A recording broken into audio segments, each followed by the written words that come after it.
What's up? Welcome, Patriots. I want to be really honest right out of the gate. This is the first time in 4 years that I've ever produced a live interview. Normally, when you guys have ever seen me do a podcast or an interview, it's pre recorded, then it's edited, and then it's put out.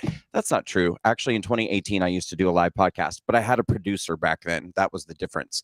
And tonight, I'm doing this completely on my own because it was a little bit of a last minute decision to do this live interview with John Strand. And we decided, since he's going to trial in 1 week, that we'd better do it as soon as possible. And we didn't want to waste time recording it and then having it produced and put out. So tonight, friends, we are going to be joined by a man named John Strand. Full disclosure, John is somebody that I've known for several years. He actually volunteered for walkaway events throughout the years, like in 2019, 2020. He was in DC on January 6th, and we're about to get into his story. He's making the decision to go on trial, and I'm going to let him tell you all about what happened on that day and why. But I wanted to say, I guess, that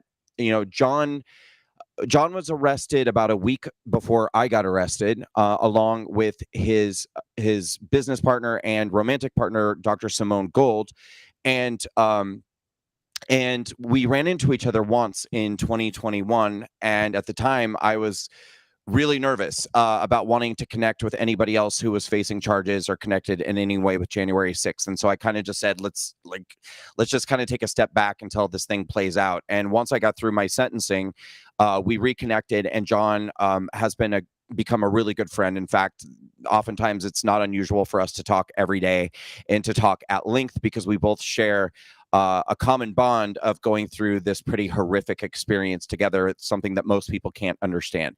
So I want to thank all of you for joining us tonight. I'm going to bring him in just a moment.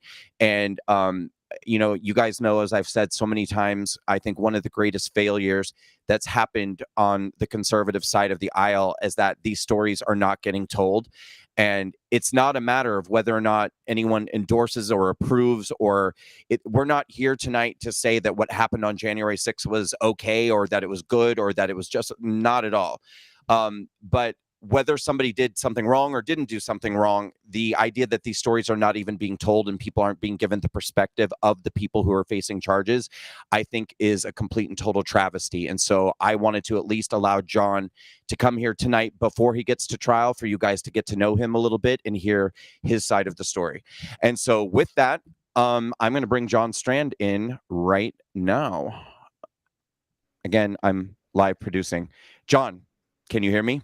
Brandon, hear you loud and clear, brother. Thank you. It's great to be here with you here. I wish it was under different circumstances, obviously. That's okay. We're here. That's what matters. So I want to start off before we get into everything, because obviously people want to know about your January 6th story. They want to know what's happened to you, and they want to know why you're choosing to go to trial instead of accepting a plea deal, as most people are doing. Right. And then, of course, I'm sure people want to hear your feelings about what you think the possibility of success will be for you. And we're going to get into all of that. But what is really important to me is that people understand that you're much more than a January 6th defendant. In fact, I would argue that's a very, very, very tiny piece of who you are. Can you tell us a little bit about yourself? Absolutely. First of all, Brandon, thank you so much for not only facilitating this, but truly thank you for being who you are and sticking with it, even though it got really painful and really awful. But you've managed to just recognize the importance of remaining true to who you are as a human being. And so you've done that for yourself, but you've also done it for other people around you. And that includes me. And I'm very grateful for that. So that's just got to be said right off the top. Thank you. Yeah. So yeah, obviously I'm more than just a J6 defendant.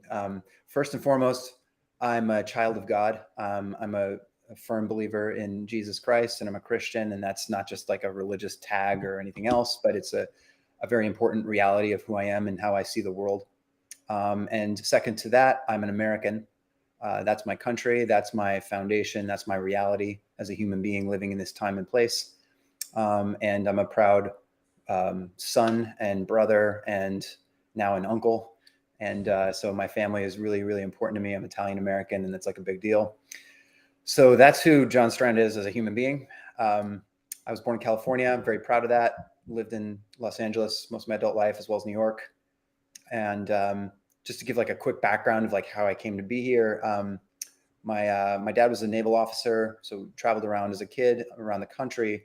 But I've always had a love for people, and I've always had a love for freedom and expression and creativity and exploration. So my parents did a good job of facilitating that. I was actually mostly schooled at home. It's common in the military life, but that gave me a lot of different perspective and unusual experiences, and allowed me to explore the creative side of my life. So I got into the arts as a kid and got really passionate about that. I actually got into politics a little bit as a kid too. Was working on a state legislative race in like early high school, and I found that really interesting. Intellectually, I thought I was excited about it, and I was learning a lot. But I learned early on that politics is mostly a rigged game of a lot of compromise and basically playing a game instead of trying to do what's the right thing to do. And I found that very distasteful. So I kind of stepped away from that and pursued the arts more full time. So I've made my career as a fashion model, a musician, an actor in Hollywood, whatever else, everything that you can think of to do. Lived all over the country and all over the world. And that brings me up more or less to common times or current times. And I'd actually been working overseas mostly for a couple of years prior to the COVID chaos that ensued. And I'd actually just gotten back, and I was planning to go back overseas. And then the COVID crap started happening and all international flights got kiboshed. And then I realized I might not have much work for a while, and this is a totally new time in life and things are going crazy. So I just felt like maybe I need to get more involved locally, and maybe I need to get more involved publicly. And I'd avoided that in terms of being public about my political beliefs, if that's how you want to phrase it. I tried not to be a political person, but I've tried to be a principled person my whole life for sure. And but I wasn't shoving that in anyone's face either. I was just living my life, trying to be true to myself and what I felt God was calling me to. And I was trying to do that in Hollywood as an actor. So it's not helpful in Hollywood as an actor to be politically classical or conservative or constitutional or any of those things. So I wasn't preaching about that or anything. But like I said, 2020, the whole world shifted. And I was shocked by how do I say this? I was shocked by how just utterly naive and gullible people were. That's how I'll put it. The gullibility and naivete, and ultimately just the complete abject stupidity that just consumed people. And I understand that fear and panic causes people to do things that they would normally do. But I was still frustrated that people were so just totally not connected to common sense. But I expected it for a week or a month. And then when it went past that period and it just extended indefinitely, and people just let go of common sense like it was never going to come back again. I really have never understood how that happened. And I just couldn't stand it. It was driving me nuts. So I really felt like there was a shift in the world and in my life, and I had an opportunity to get involved in ways that I hadn't previously. And I had an opportunity to speak up and speak a little louder than I previously might have done, in those capacities. And that's what I started doing. So I started community organizing and was one of the co-leaders for the Beverly Hills Freedom Rally in Los Angeles that eventually drew 4,000 to 5,000 people a weekend in the months leading up to Trump's. I was at a couple of those. Yeah, they were epic. And I mean, I didn't know that was going to happen. I didn't get involved in that thinking like, oh, I'm going to lead this rally that grows to 5,000 people and President Trump's going to tweet it out. I was just thinking like, this crap is crazy. I mean, people are totally losing their mind. They're like, yeah, sure. Just lock us all up and with no end date. and I'm just thinking, no, that's not how the world works. And that's definitely not how America works. Hey, John, I'm gonna stop you for just a second, just because we have a lot more people jumping on. Hey, for anyone who's just jumping on this live interview right now with John Strand, who is a January 6th defendant, he's so much more than that, but we're going to get into tonight a lot of the reasons why John Strand is choosing to go to trial a week from today, talk to you about his case. For anyone who's just joining us, please click the share button, share this interview. I can't say it enough. Smash the likes and hearts, throw comments in the chat. I'm going to try to keep reading your comments as we go. But guys, for everyone, whether you're on Twitter, Getter, YouTube, or Facebook, please retweet, please click share.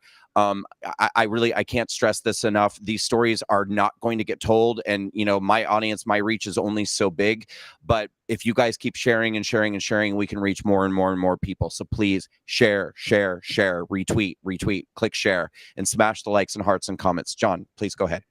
As Smokey the Bear says, only you can prevent censorship. Is that what Smokey said? That's what John Strand says, because he's a Okay. dope. But yeah, share that stuff, get it out there. And that's literally why I'm here and why I got involved the way that I just described. Is like I said, I was doing my own thing, and in my lane, in my career, I didn't need to be political. In fact, it wasn't helpful to be so, and it wasn't necessary for that time. So I wasn't. But it's not because I didn't believe in the things that I believe in. And then a certain time came where things needed to be said. People needed to stand up and draw a line in the sand and say, absolutely not. You're not going to shut down my business and my church and stop me from seeing my grandmother and prevent me from going to my sister's wedding and everything. Like, I'm a human being. I get to live. You don't get to qualify that or constrict that because you're afraid of getting a cold or whatever you want to call it. But absolutely not. So someone had to say something, and not enough people were talking. So I started talking. That's really the long and short of it. That's as simple as it is. And, foreshadow, we'll get more into the trial, but like, I'm going to trial essentially because someone needs to say enough is enough. Someone needs to say, no, that's not what happened, and I'm not going to let you just pretend like it is. Someone needs to say that human beings exist and have rights granted by God, and the government or newspapers or people that pretend they're presidents or whatever, like, people don't get to say you don't have rights, or you don't get to go to church or have a job or have a life. No one gets to say that. So okay, well, let's not jump to J6 yet. So I want to take this a step at a time so that people can understand, I think, a little bit more about who you are, the type of person you are, and why this is important to you and what led to that moment. So I get a pretty clear picture from what you're saying that I think that when things escalated with COVID in 2020 and the government shutdowns and things started to feel very sort of authoritarian and yes, and I would say maybe a little bit illogical. I know we were being told we were following the science, but the science seemed to keep changing over and over again. And along with every new scientific change, it came more kind of authoritarian guidelines and restrictions on people's freedoms. And so it sounds like you were pretty bothered and concerned about that. I was. I just I knew the whole COVID situation was an enormous scam from pretty much January 2020. I'm talking really early, and the reason I knew that is simply because the things that were being mentioned were just totally unreasonable with general norms. So the things that were being mentioned are like, oh, aliens might attack. Right? Maybe aliens will attack, but it's never happened so far. And if it does, I guess it'll make itself obvious, and then we'll know that aliens do exist. But so far they haven't attacked, and life still works a certain way. So when they're whispering things about like, oh, this disease is going to take over the world and we're going to have to shut everything down and lock people in their homes. I don't need to be an advanced virologist to know that that's never happened in the world before. And I don't think it's about to happen right now. I could be wrong, but like, prove me wrong. Obviously, I was never proven wrong. I've been proven right every step of the way. This was nonsense. It's ridiculous. And it's kind of easy to see where it's coming from and where it's going. People like to be in control, particularly the government. People are attracted to government to be in control. And those people have this innate desire to control other people's lives. That's kind of a tick of human nature. We get it. We've seen it throughout history, hundreds and thousands of years of examples to demonstrate this. So this isn't exactly a shock that people in government want to find reasons to convince people that they should comply with rules and remain under their control. It's human nature. But that's not how America's supposed to work. America's based on a very crystal clear, written down word for word, not that difficult to understand. It's been in existence for 250 years very successfully. This very foundational idea that all human beings are equal and special and made by God to be humans with the rights that he gave them, and no other human or government gets to take those away or step on them. That's it.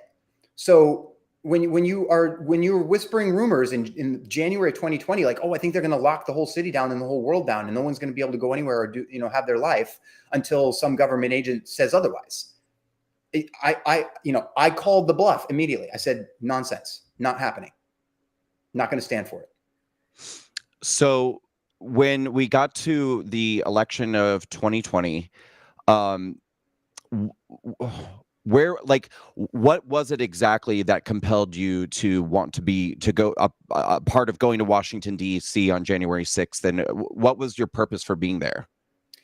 Well, that's a great question. So my purpose for being in Washington, D.C. on January 5th and January 6th was entirely different, technically speaking, from most of the 1.5 million people that were there.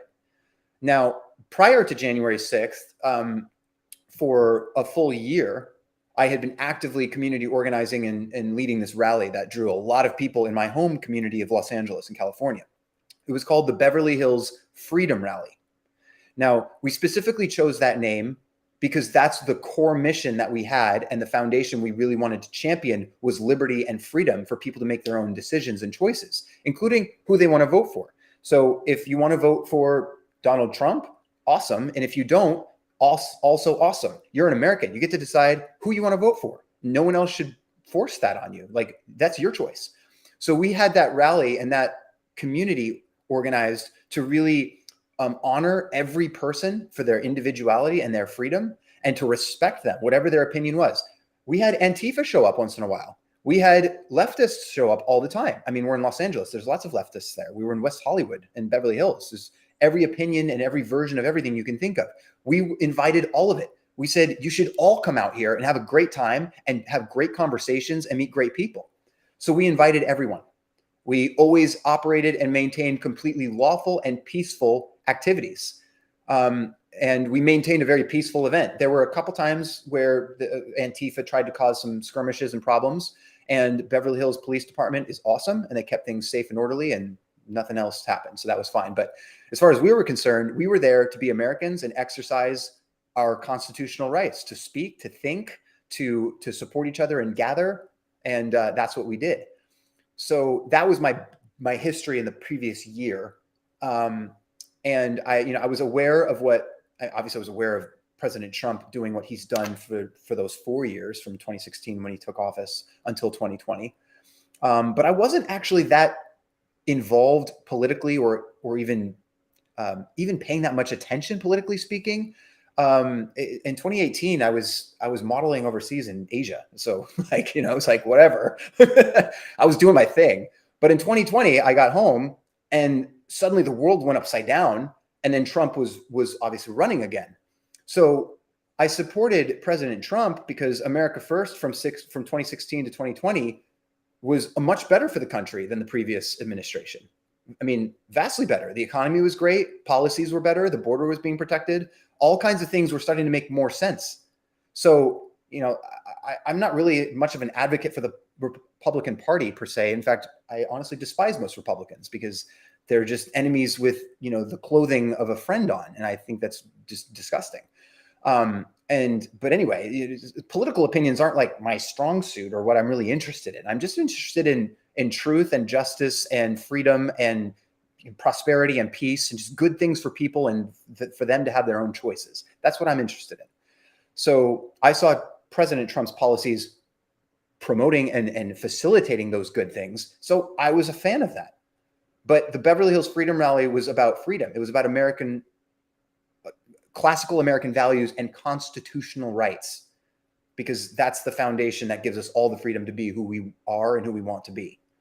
And because of the Beverly Hills Freedom Rally, and it grew, there were thousands of people coming. It was very exciting. It was very successful. It was very profound. Particularly for the area that we were in, but it was just a profound moment. It was one of the most significant and large-scale nucleuses of people power that we had seen in a long time in that area. And obviously, lots of people were fans of President Trump or that side of the political spectrum, but it wasn't really about that. It was really about rediscovering our true humanity.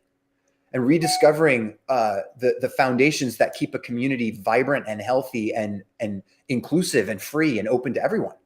We were rediscovering that and reclaiming that because it was being taken away from us. So in fighting those things and in fighting for those things, we were bringing in some notable speakers and influencers and social advocates and civil rights advocates.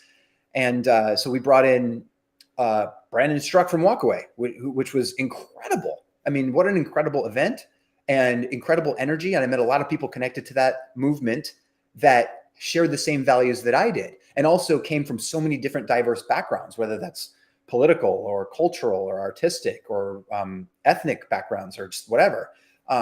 It was so Americana. It was such a melting pot.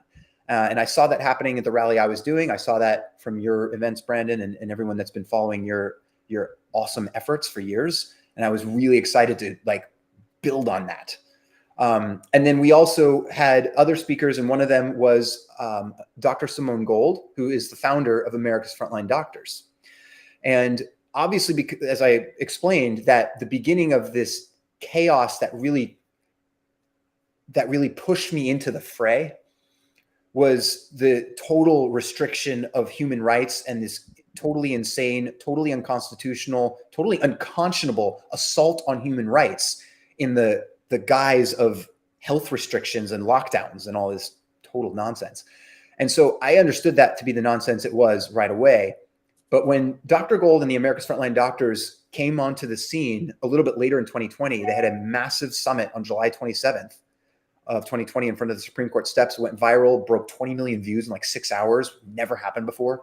And then there was a coordinated collusion assault of big tech to erase it from the internet, synonymous kind of with what they did with Hunter Biden's laptop, where, you know, it's like in 2 minutes they all swoop in and they're like, oh, that doesn't exist, that's not real. And then you find out later, like, oh yeah, that's totally real. And so Dr. Gold and these other doctors stood on the Supreme Court steps and they said, COVID is, you know, a virus like a cold or a flu. So, okay, it is what it is, but you don't need to panic. You haven't been panicking for the last 100 years about the flu or the cold. You don't need to panic about COVID either. You just need to take care of yourself. And if you get sick, get the proper medicine for it and follow normal protocols that are sensible. And by the way, there's this medicine called hydroxychloroquine and this medicine called ivermectin, both of which have been FDA approved for decades and are on the list of safest medicines in the entire world on the WHO. And they're used all over the planet.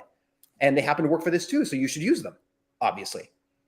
And that got erased from the internet. And then in the months after that, it came out that everyone realizes, oh, they were telling the truth. And that's why they got erased.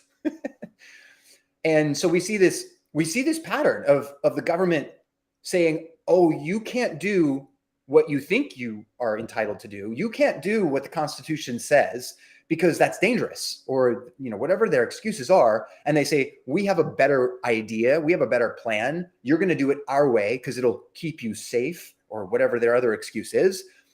But the bottom line is they're just trying to impose their opinion as more important and more valuable and more authoritative than your own opinion. But again, we live in the United States of America. The whole point of this country is that you're in charge. Your opinion is the one that matters. Period. So when a government, yeah, go ahead. Real quick, everyone who's joining us now, I see a few new people jumping on. Thank you for joining this chat. We're talking with John Strand, who is a defendant.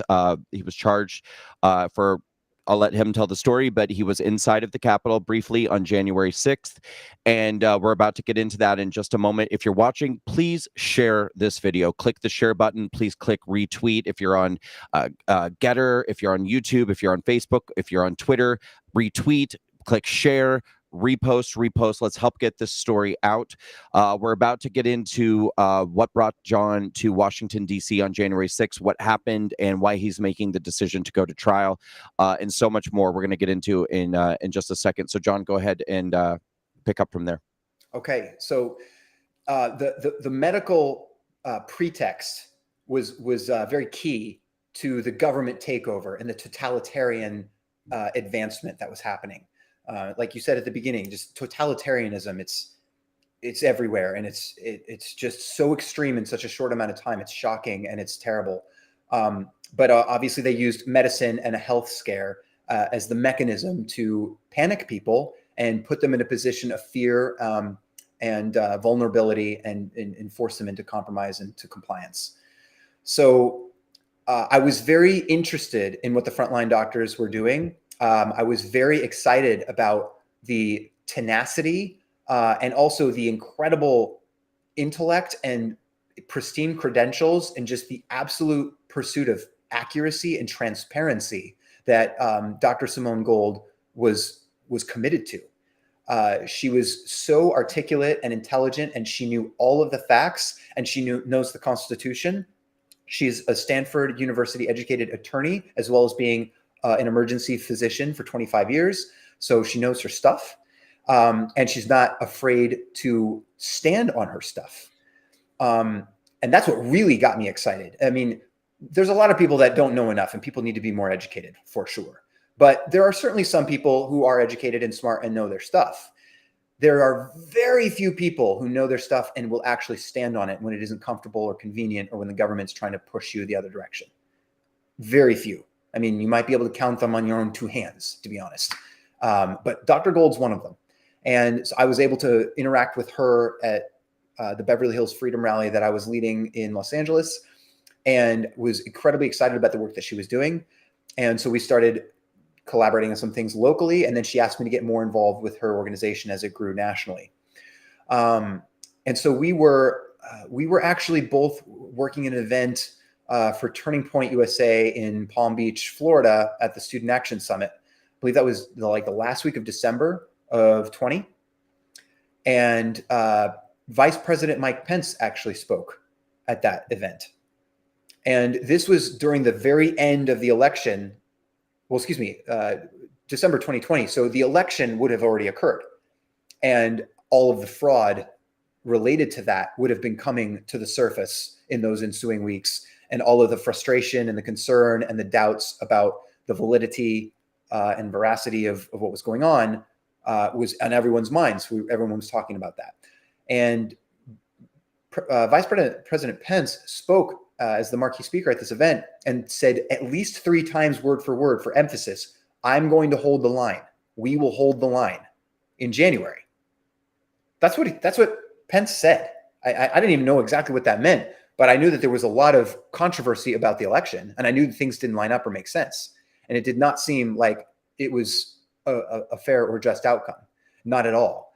But what definitely was certain was that there was a lot of doubt and a lot of frustration, and that there needed to be a sufficient and a full scope, comprehensive process and an effort to bring clarity and transparency and audit the election and decide, was this correct or not, so that the whole country can understand this is what was supposed to happen or not, so that we all get behind it.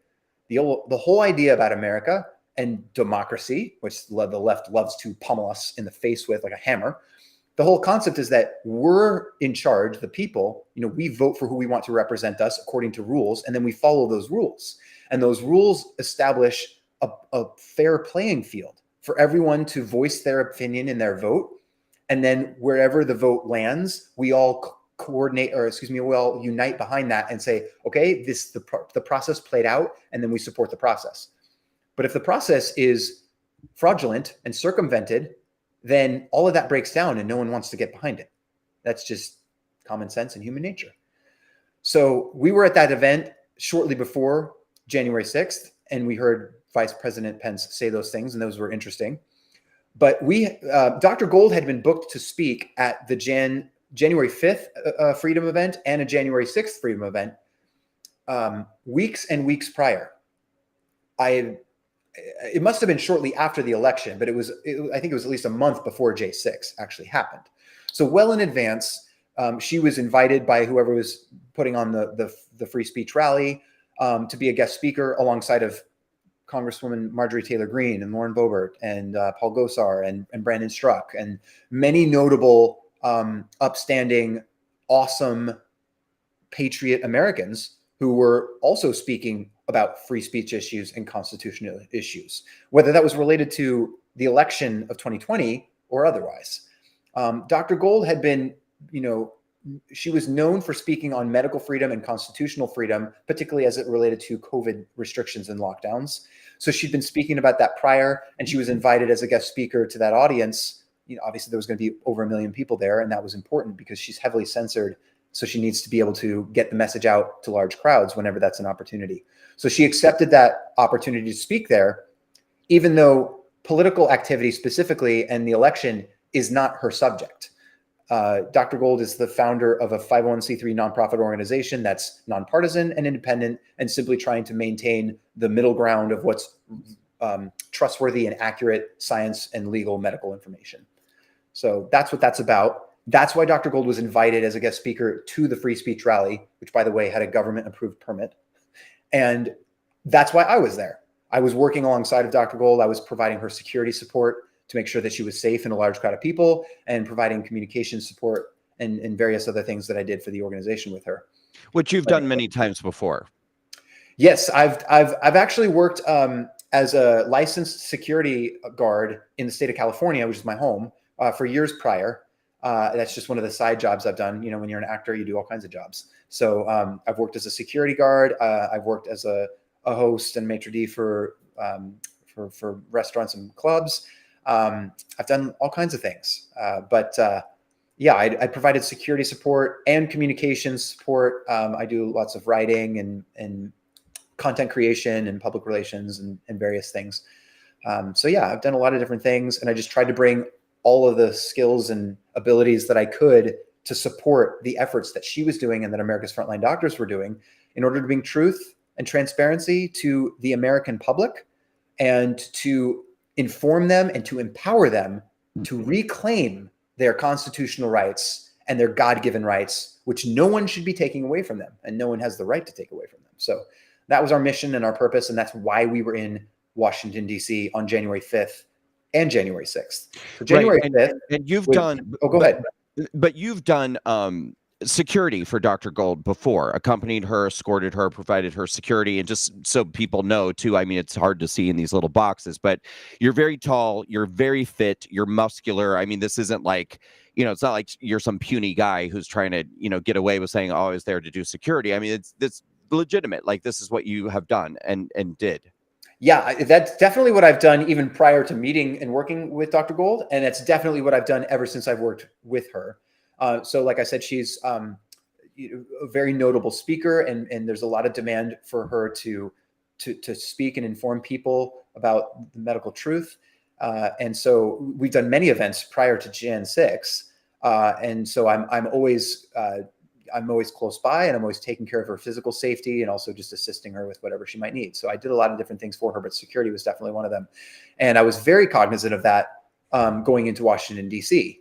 It's a big city. And of course, we were going into an event where we knew there was going to be an extremely large number of people. And there were going to be a lot of government agencies and police, directing traffic. And so I was just being conscious of making sure that we complied with all the laws and all the rules, making sure that we did everything properly and appropriately as we should.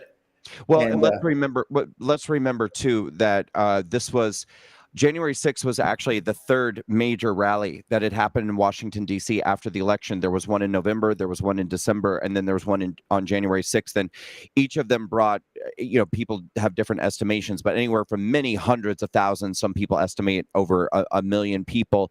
And at the first two in November and December, many people, including older people, including mothers with small children, were actually physically attacked on their way home from these events by Antifa members, by counter protesters with different groups. So the security threat was a very real thing. And absolutely, look, it's not my place or my job to speculate why different people made different choices that they made on January 6th. I'm not trying to do that. But I will say, I certainly have heard people say, well, why would anyone go to the Capitol on January 6th wearing a mask or a gas mask or a helmet or, different things like that? And I honestly, to me, it made absolutely perfect sense, because I was like, we've just come off of two major rallies over the last 2 months. where people who showed up just to hold a sign and chant and be a part of something special were getting the hell kicked out of them when they were trying to make it back to their hotel after the event was over. So when I saw people on that day wearing helmets or wearing a mask, because people Antifa and different groups were spraying pepper spray at people. They were spraying gas at people, and it didn't seem unusual at all to me, honestly, that anyone was wearing a helmet or a mask or anything else. And so it makes perfect sense to me that, of course, if your job was there to escort Dr. Gold, that makes perfect sense to me. Yeah, and I agree. I agree with you. I remember seeing a lot of the gear of various types, and I mean, there were literally well over 1 million people in the city that day. That's the largest crowd I've ever been in my entire life. And I've been in a lot of large crowds, but that was massive. Just, you can't even describe how massive it was. It was crazy.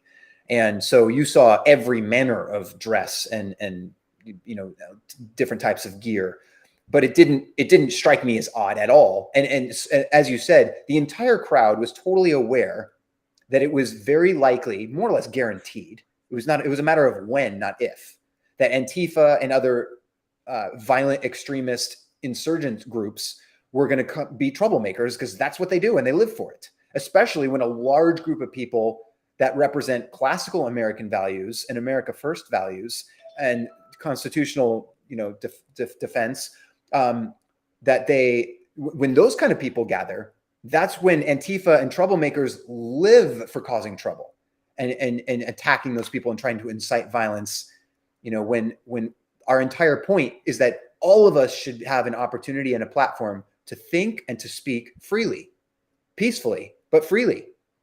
And so we're pushing to have our freedom and our right to speak and to think. And then these people who claim to be defending democracy are physically attacking us for our simple right to stand up and say what we think and what we believe. Right. So Jan 6 was definitely one of those times on a larger scale. And yeah, people were aware that Antifa and troublemakers were likely to come at some point, but we were so committed to the importance of exercising our rights and defending constitutional values and standing up and saying that we don't agree with what's happening, or we don't believe that this was fully transparent or legal, or whatever the complaint might have been. It really doesn't matter what it is, because it's America. You're allowed to complain about whatever you want, period. No exceptions. You're an American. You get whatever opinion you want, no matter how ridiculous it is. It's your life, it's your opinion, and it's sacredly protected by God and the Constitution with no caveats. Well, I want to address one thing too, and then we need to get you inside the Capitol. But but what I want to address is that the media, the left-wing media, has the narrative about January 6th seems to seems to shift inch by inch every day. And, you know, initially, of course, it was an insurrection, and we'll get into that in a moment. But now, I think also with the help of the January 6th committee, the narrative is now that it was an attempt to overthrow democracy. And the narrative seems to be that this was a organized, violent coup with the goal of going in and installing Donald Trump as the president, even though he wasn't.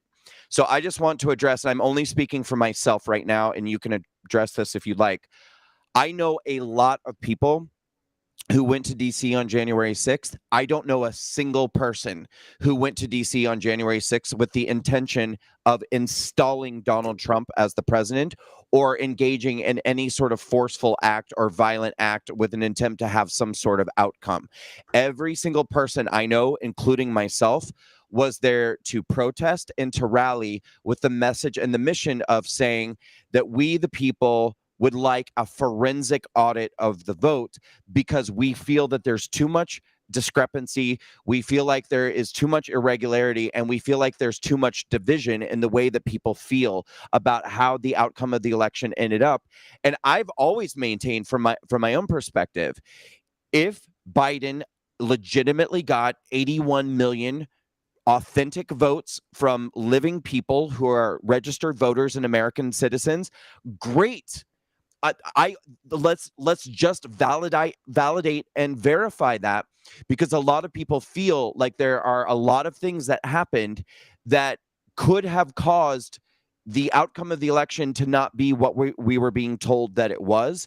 And my position has always been, if the outcome that we were being told was true, I want to know that for a fact, because that means that that's good information to have. If Joe Biden got 81 million legitimate votes from legitimate living American voters, then that tells us a lot of data that we need to know so that we can strategize differently for the future and try to figure out how we can do better next time. But nobody was on the same page with what was happening. And we were just expecting, at minimum, we knew at minimum 74 million people voted for Donald Trump. And so you have 74 million people who are feeling outraged and are feeling like their vote is being, or their feelings are being disregarded, and that they're kind of being steamrolled over. And it's like, how are we supposed to move forward as a unified nation when we have half the nation believing that their voice and their opinions and their feelings don't matter? And so I was there on January 6th to say, people want to be heard.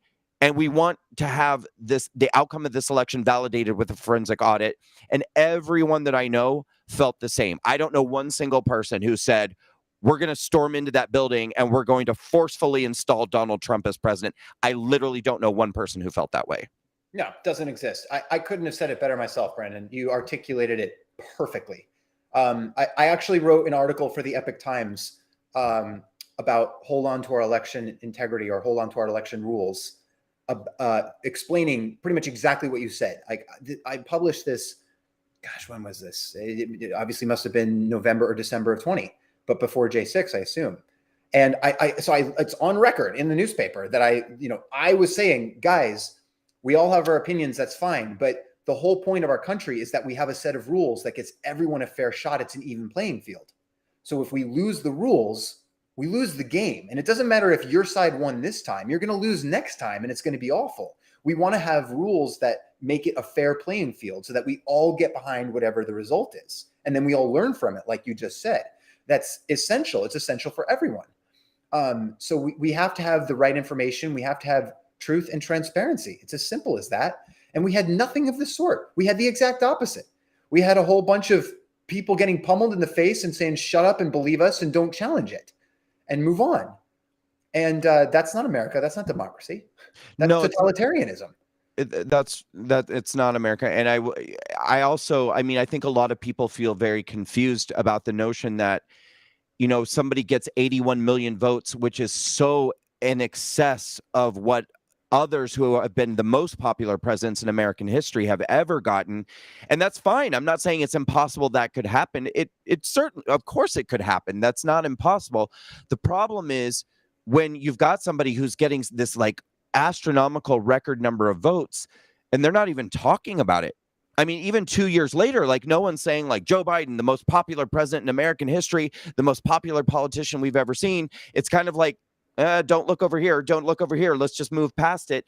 And it adds to that irritation and that agitation that people feel, that they're like, if 81 million people were so enthusiastic about this man, why are none of you talking about that?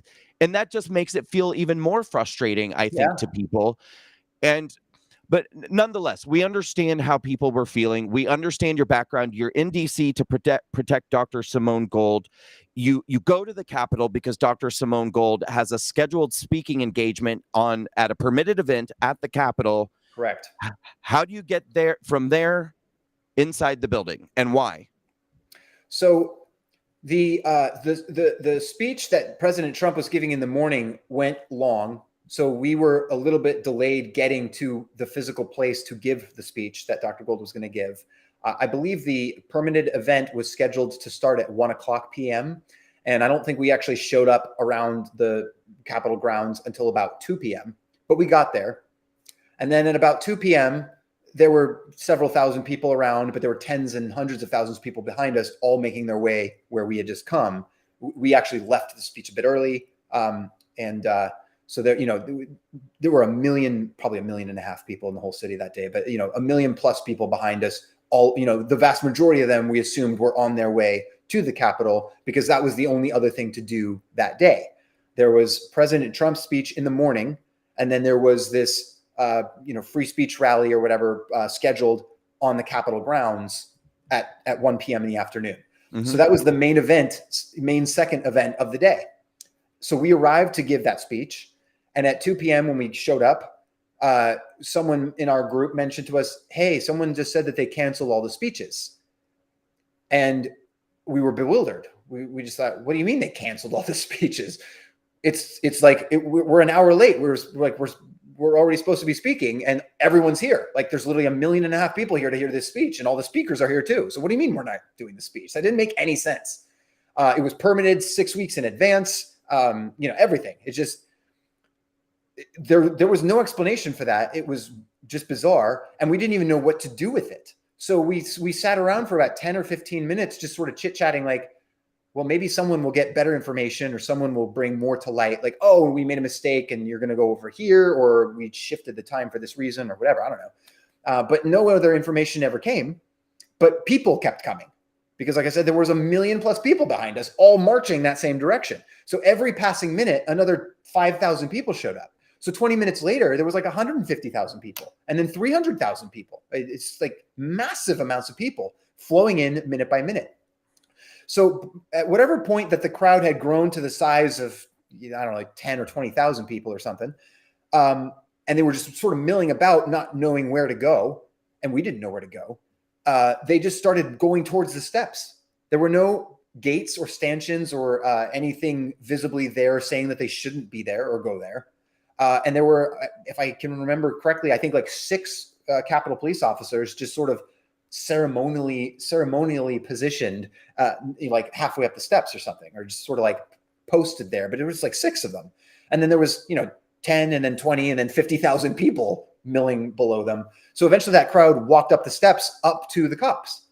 And then they just stopped there and were talking to them. Hang on. Let me stop you for a second. Now, what side of the building were you on? This is the east side of the Capitol. East side of the Capitol. So this would be on the opposite side of the building as where we've seen the imagery of people smashing through windows and having these intense climbing scaffolding and so forth. Right. So that was on the west side of the building. You were on the east side of the building. Yeah. So when you walk from the ellipse and go past the west side of the building, it's way out in the distance. Now you have to remember, I was walking there at like 1:30 p.m. So I don't know how much activity there was. I mean, I could see that there were some people on the lawn, but I couldn't really see how many or what they were doing. And I wasn't really paying attention because that wasn't where the speech was. That's not where we were supposed to go. And there was a lot of people everywhere. So I was mostly just focused on keeping my client safe, which was Dr. Gold, to make sure she didn't get trampled. So many people that just tripping and getting trampled, even by peaceful people, was a concern you had to be aware of all the time. There was just so many people. So that was the main issue, was just crowd control and making sure you didn't trip and make sure you weren't hitting anyone or knocking anyone over by accident, and just getting where you needed to go. So that's what we worked on. And we got our way around the left side of the Capitol as we're going in our direction to find our way to the back side of the east side steps. And somewhere in that vicinity, we were supposed to find a stage. And then once we couldn't find a stage, and then people started moving up towards the steps and the crowd got bigger and bigger, we basically realized it doesn't seem like there's going to be any stage or place where we're supposed to give this speech like we were told previously and as we've been scheduled for weeks in advance. But there's a whole bunch of people here, and they want to be heard, and they want to participate in an expression of free speech. And that was the whole point. And Dr. Gold is here with an important speech to give. So she said, let's try to give it in some fashion. So we just moved our way towards that crowd that had gathered, and we observed that the steps of the Capitol, if you go up the steps and out to the side, either the left or the right, and we went over towards the right, I believe, there's a balcony that overlooks, the grounds. And so it just seemed like, well, there's a vantage point that people might be able to see her and realize that she's trying to gather their attention, and maybe they'll coalesce and quiet down and like focus and listen, and she could give the speech. Now, let's take this a piece at a time. Now, at this point, was anything that you were a part of or observing, would you describe it as a riot? Not in the slightest. Okay. It felt like a protest.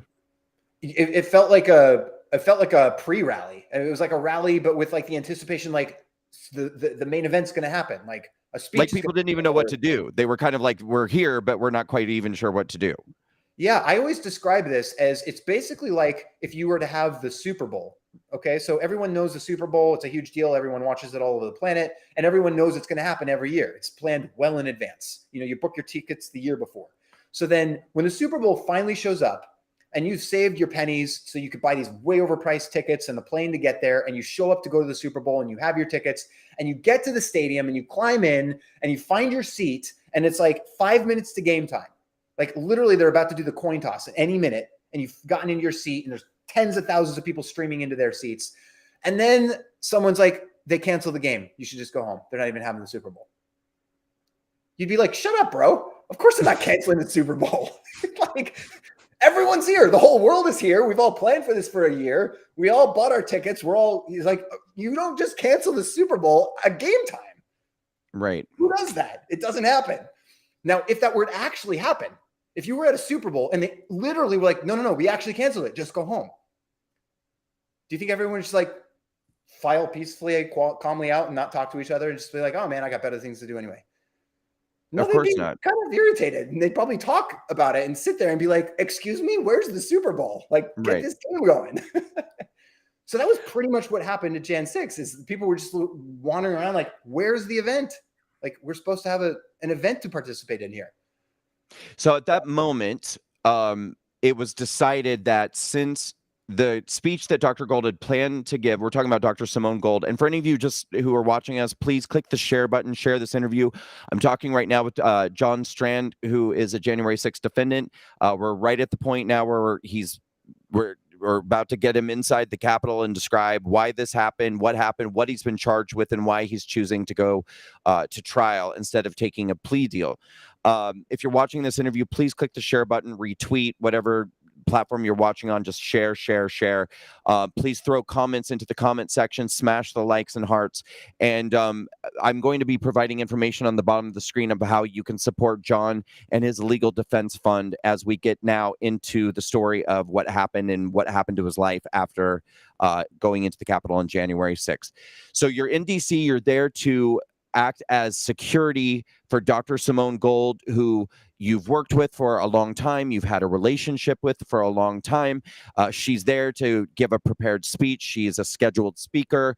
The event that she's supposed to be speaking at the Capitol, you arrive at the Capitol and you're told, no, the speeches aren't happening. That event is canceled. There's no explanation at this point why. You personally haven't witnessed anyone who was on the other side of the building breaking any windows or climbing scaffolding or doing anything. So Had no idea. You're not understanding why this event has been canceled, but you make the decision at this point to go up at the top of the steps so that Simone Gold can give her speech that she was planning to give, and you're escorting her as her security guard. And yes. Yeah, she looked at the crowd and she said, I have to go. I have to try to get their attention and at least speak to whoever will listen. And so she made that move towards the crowd in the steps. And so, of course, I followed her because that's my job, is to protect her wherever she goes.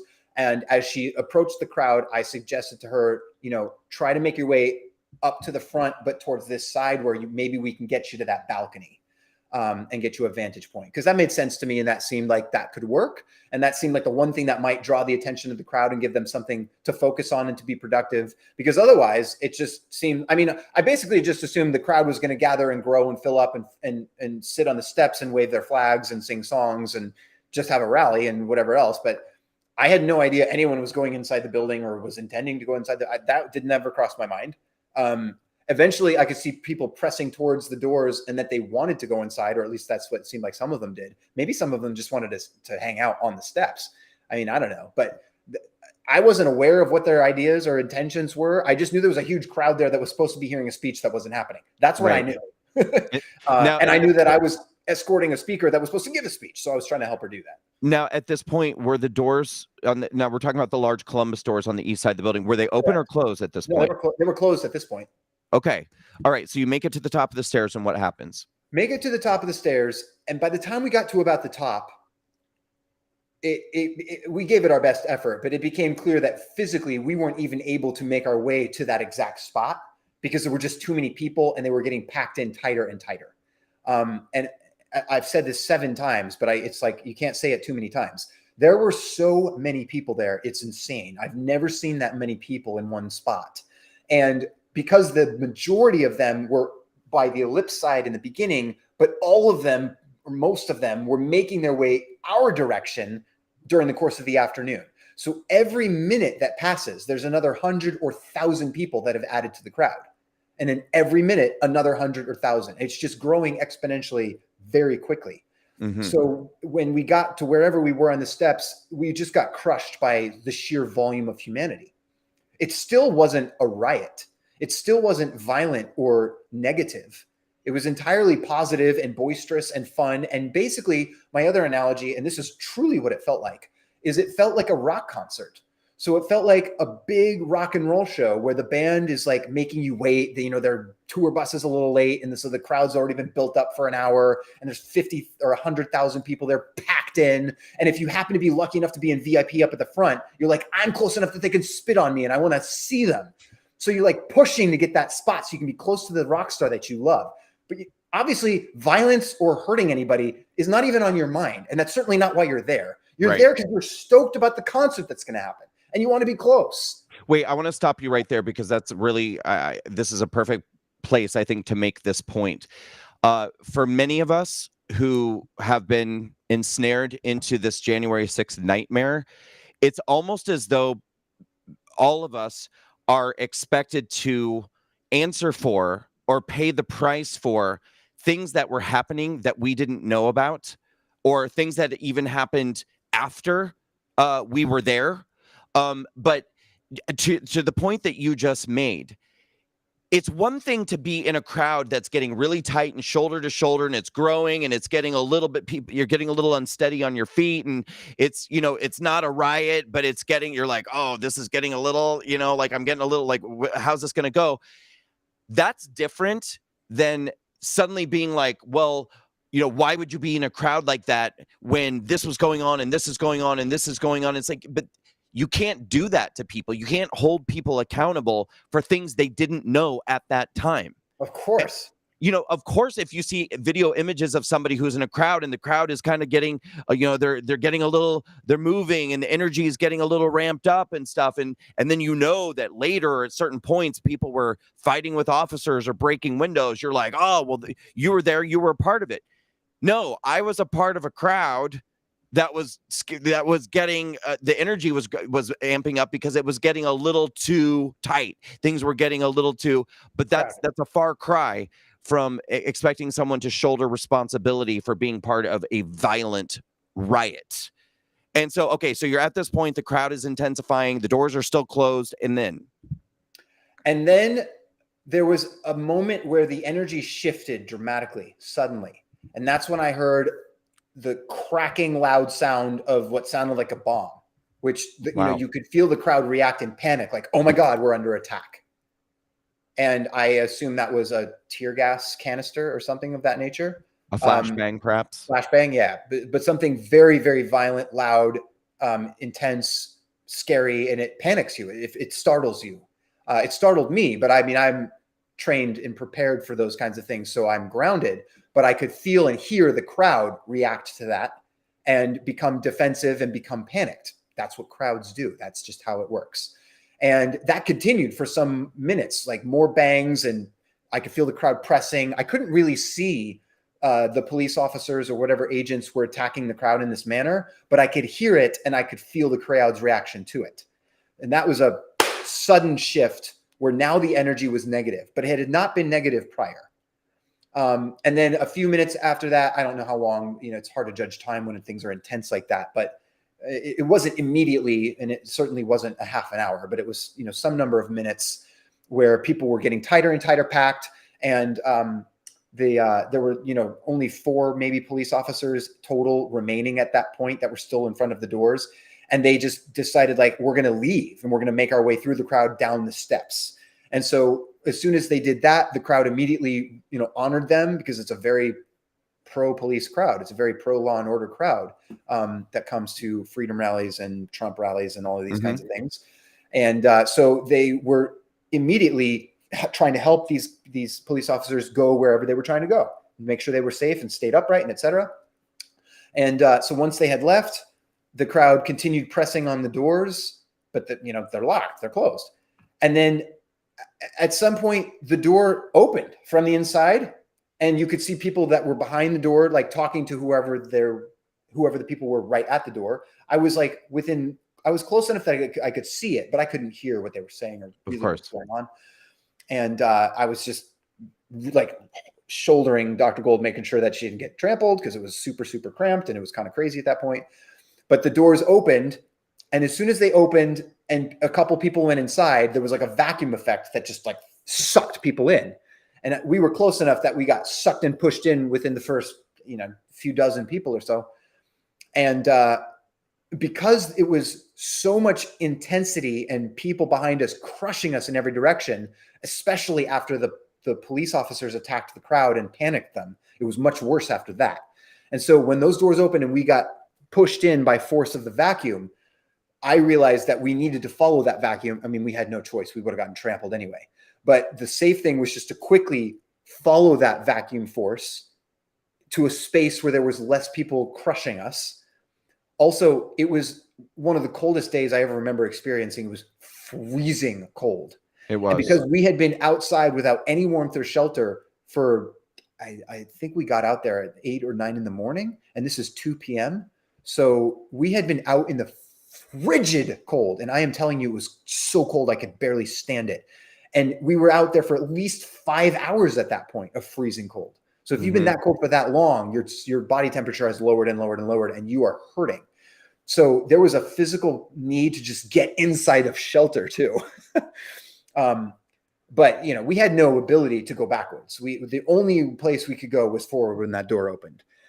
So we were just pushed inside, against our own volition or will. It wasn't our intention to be inside the building. That wasn't the point of why we were there. We were trying to give a speech to the crowd. And as far as we were concerned, the crowd wasn't inside the building. The crowd was on the steps at that point. But the sheer force pushed us in, and my need to keep her safe and standing upright, she actually started to fall when we went through the door. I caught her and did my job and kept her from crashing to the ground, and then picked her up and just kept pushing her forward because I knew the intensity of that crowd behind me was not as safe of a place for her. I wanted to get her somewhere where there was space and calm, and I went straight forward to find that.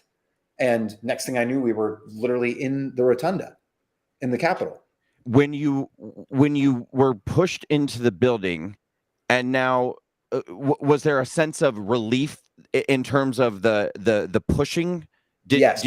Did you feel like you were able to get your footing and kind of catch your breath? And exactly, that's exactly how I felt. And the first thing I did once I caught her to keep her from falling and knew that she was upright and not going to trip, the first thing I did after that was observe my surroundings. So I scanned around looking for where I was, also knowing that there was a crowd behind me. So I wanted to keep moving forward. But first I scanned around who was here. And I saw government employees in uniforms, and I saw police officers in black with rifles. And they saw me, and not just me. There were dozens of people spilling in and milling about. So there were people there. There were also already people in the building, which obviously couldn't have come from the door that I just came through. So as soon as I came in, I realized, oh, there's people that have already been in here from other entrances, or I don't know, maybe they were supposed to be in here and they've been in here for hours. I have no idea, but there were people there, and there were government employees in uniform there, and there were police officers there. So I saw all those people. How many would you estimate there were? Police more than 2, but less than 20. Okay. So, handfuls. What was their attitude at that point? Their attitude seemed very casual. Totally they weren't panicked and pushing and beating you with batons and saying, get out of here, get out of here. Correct. Because that's what I was looking for. I was looking for, are any of the government employees or police officers like under duress or panicked? Are they giving any specific directive, or like, what's happening? And it just seemed like, oh, there's just sort of various people from various directions here doing different things, but no one seems especially upset or panicked. And it just seems like at some point they'll determine what the crowd control situation is and tell people where to go, but they weren't telling anyone where to go at that moment.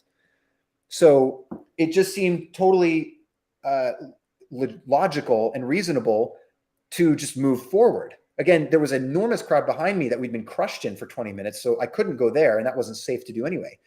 And it didn't seem right to go sideways because those are like hallways and stairways into non-public areas. I wasn't like trying to go into a non-public area.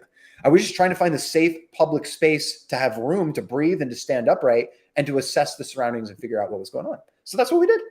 Was there any part of you at this point, and I'm not making a statement or a judgment about whether you were or weren't. I'm just asking, did you feel at that moment like you were breaking the law? Oh no, I had no idea. Okay.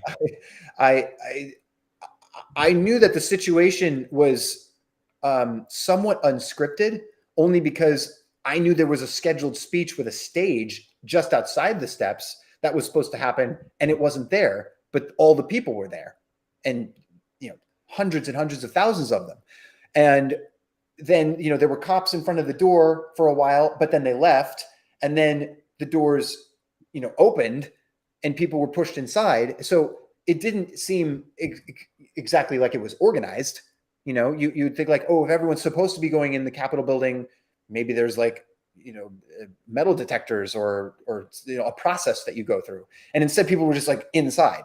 But then when you got inside, you saw government employees and police officers there standing around, and they weren't hassling people or rounding them up, or like, they certainly weren't telling me to do anything.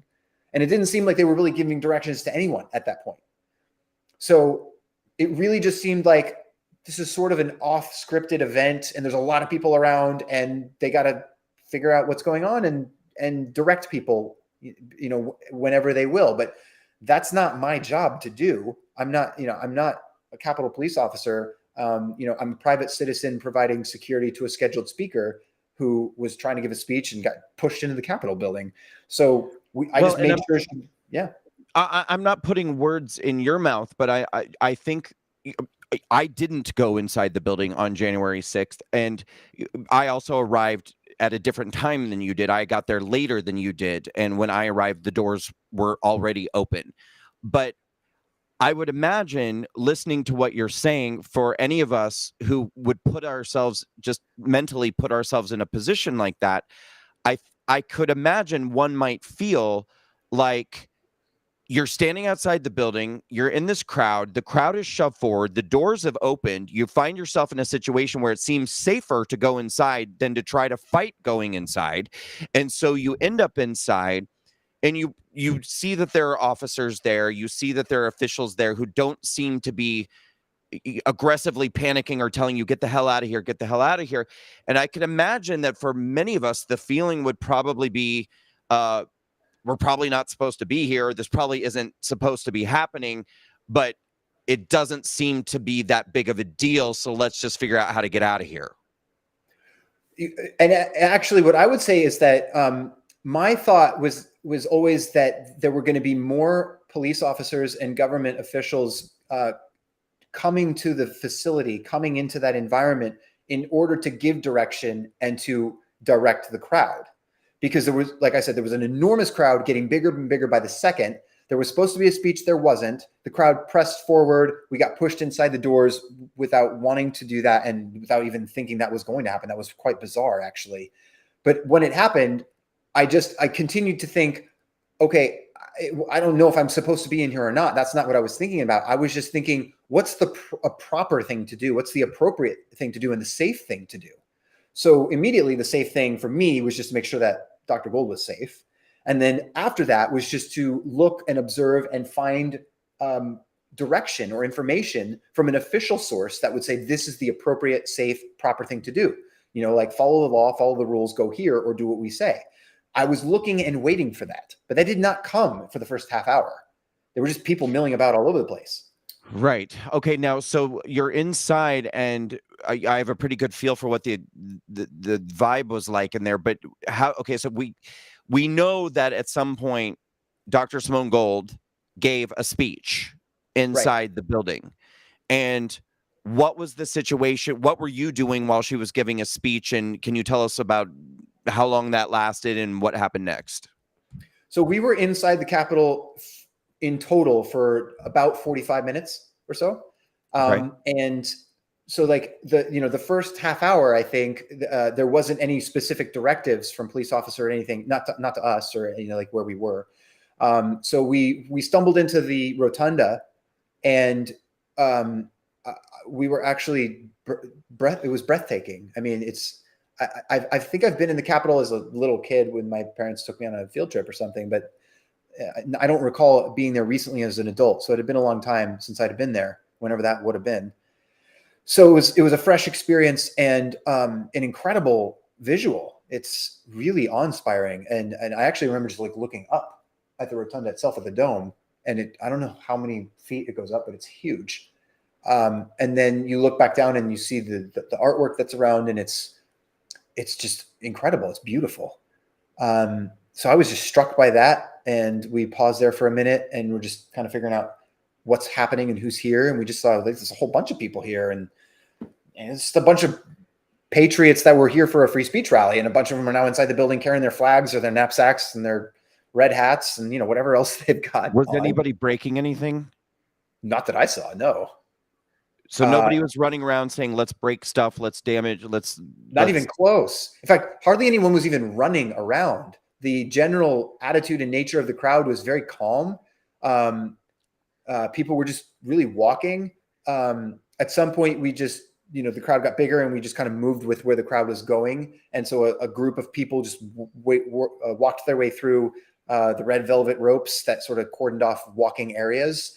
And we were also just not quite sure where we were in the building and what the layout was. We weren't familiar with the map of the building or anything. Sure.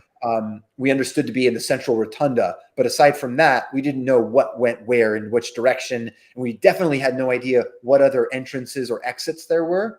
And we basically thought it's like not any chance of us getting out where we came from, at least not for the next hour. But who knows when the police will figure out what's going on and what they want to do. There were only 4 cops there at the East Steps. I mean, for a crowd of hundreds of thousands of people, 4 cops? Like, what are you talking about? That's ridiculous.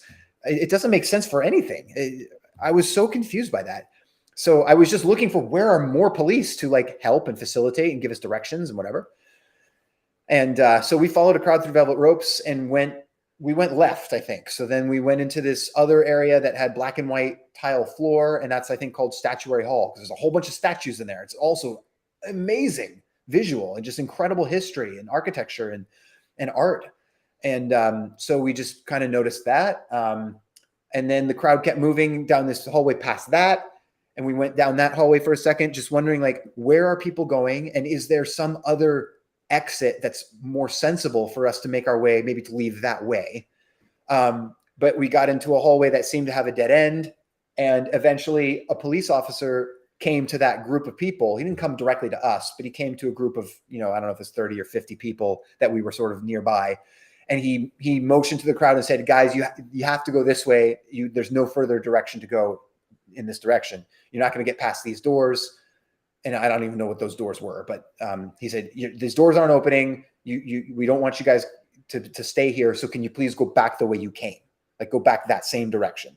Mm-hmm. So we did. We said, okay, well, I guess there's no exit that makes sense there. And he's telling us to go this way. So we went the way he said.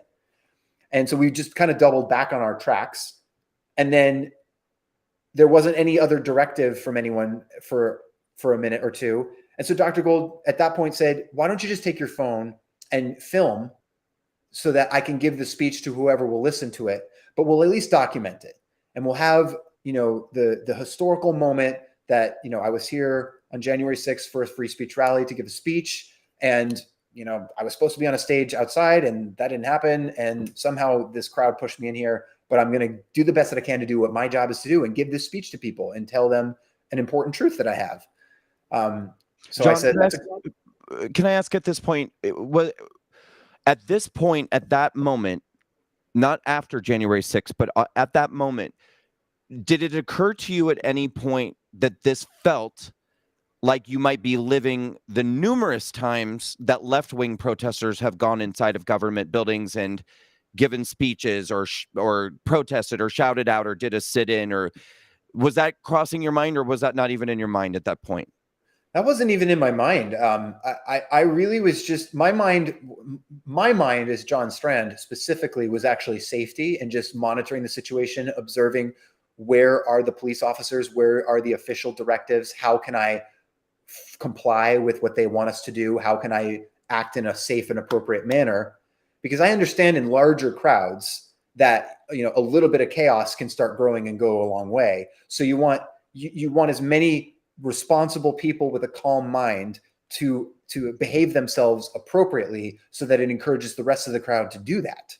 So that was my main mind frame, was like, how can I behave responsibly and in a safe manner, keep my client safe, and then figure out where these cops are and what they want us to do. But like I said, there was very little communication or direction from cops for the first half hour. There were a few here and there doing things, but they didn't seem panicked to me, and they weren't coming up to me giving me any specific directions. When they did, I did exactly what they asked me to do.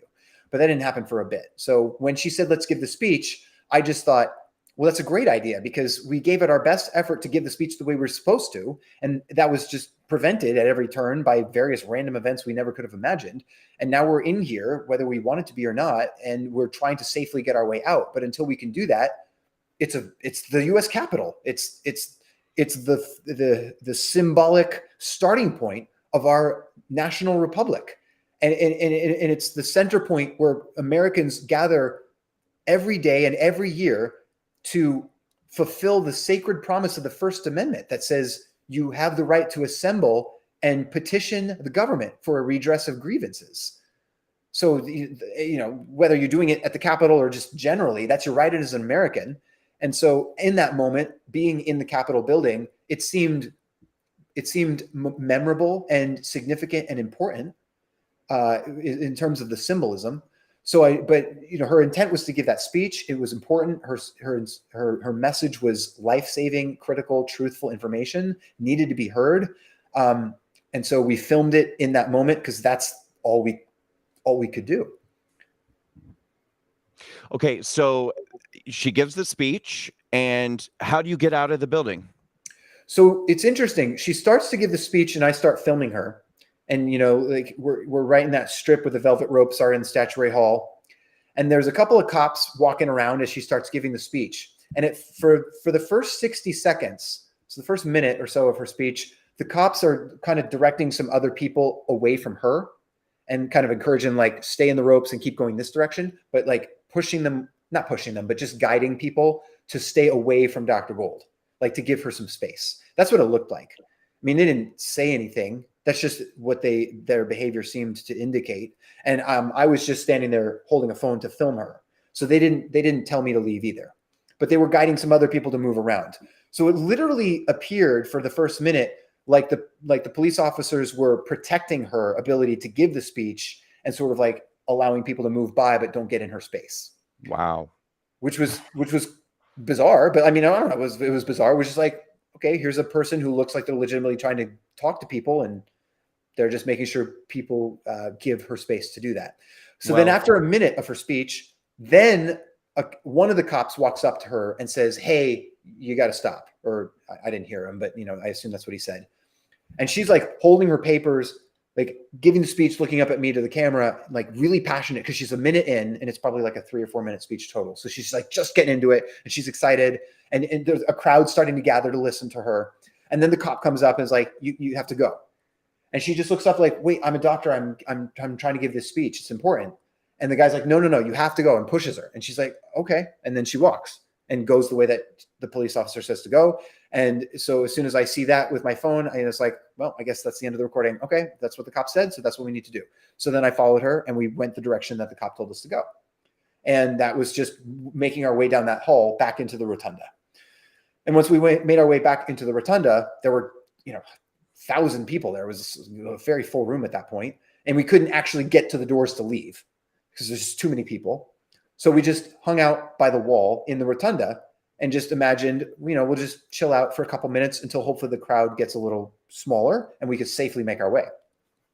And then a few minutes later, a different police officer by himself walks like kind of around the wall up towards us. And he comes to me and he said, hey folks, it's getting a little calmer by the doors. And so we're asking people to make their way to the exit and actually leave the building. So please leave as soon as you can safely do so. And we said, absolutely, officer, thank you. No problem. We will do that. And so we started walking towards the door, and it took us a few more minutes to actually get out of the building because it was still congested, but it was starting to move. There was some traffic flow moving out, even though when we left the building, there were just as many people coming in. So it was very much a revolving door at that point, people going out and people going in. But it was the first time where it felt like we could actually reasonably get out. You know, the Okay. first half hour, there were just people pouring in, and you know, there was no way to get out as far as we knew. So you got out. Yeah, with no issue and nothing. I mean, once we got out of the building, we only walked about a few steps down, and we just stopped on the steps and met some random people that were there and just talked to the people that were around about their experience and how the day went. And there was no reason to like run away because there was no sense that anything bad had happened. It just seemed like a big, huge rally, and it got a little bit too crazy for a while. And the cops threw some tear gas bombs or flashbangs or whatever they did. I didn't understand why they did that because it didn't seem necessary, but I couldn't see or tell what they were doing. I could just hear and feel it in the crowd. But then once we got back outside of the Capitol, it was calm. I didn't hear any flashbangs going on. I didn't see any cops running around doing really anything. There were just different groups of people populated all over the steps and all over the Capitol grounds. You know, there's thousands of people everywhere. And they were just hanging out. You know, some people had speakers playing patriotic songs or singing the national anthem or playing a guitar or reading out of the Bible. And it's like, you know, just another patriot picnic, really. That was the scene. And that would have been approximately around the same time I was there as well. I mean, I have numerous videos which the people have never seen because during that very brief period of time when I took that video, which has now been, passed around and was used as the reason to arrest me and charge me, that's all that anyone's ever seen. But people don't really know that I actually have 13 more videos that I shot after that. And it's me just interviewing people, just walking around. And everything that you just described is exact. There was a woman with a karaoke machine who was singing songs. By the way, one thing too that I want people to understand, and I was only on the east side of the building and for a very short period of time, but everybody, except for when I got to the top of the stairs and the, infamous video that ended up getting me arrested and charged, other than the people at the top of the stairs during the 8 minutes that I stood at the top of the stairs, didn't go in the building, every other person was turned away from the Capitol. So even the people who were on all of the steps of the Capitol leading to the top were not facing the Capitol like, let us in, let us in. They were facing away from the Capitol, holding signs, singing songs, praying. The woman had a karaoke machine.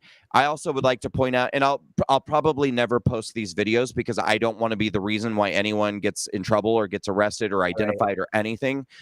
But I almost wish I could, because if I were able to post my videos, what people would see is Black people, brown people, white people, gay people, transgender people. I mean, there was every type of person that you can imagine standing there, singing songs, holding signs.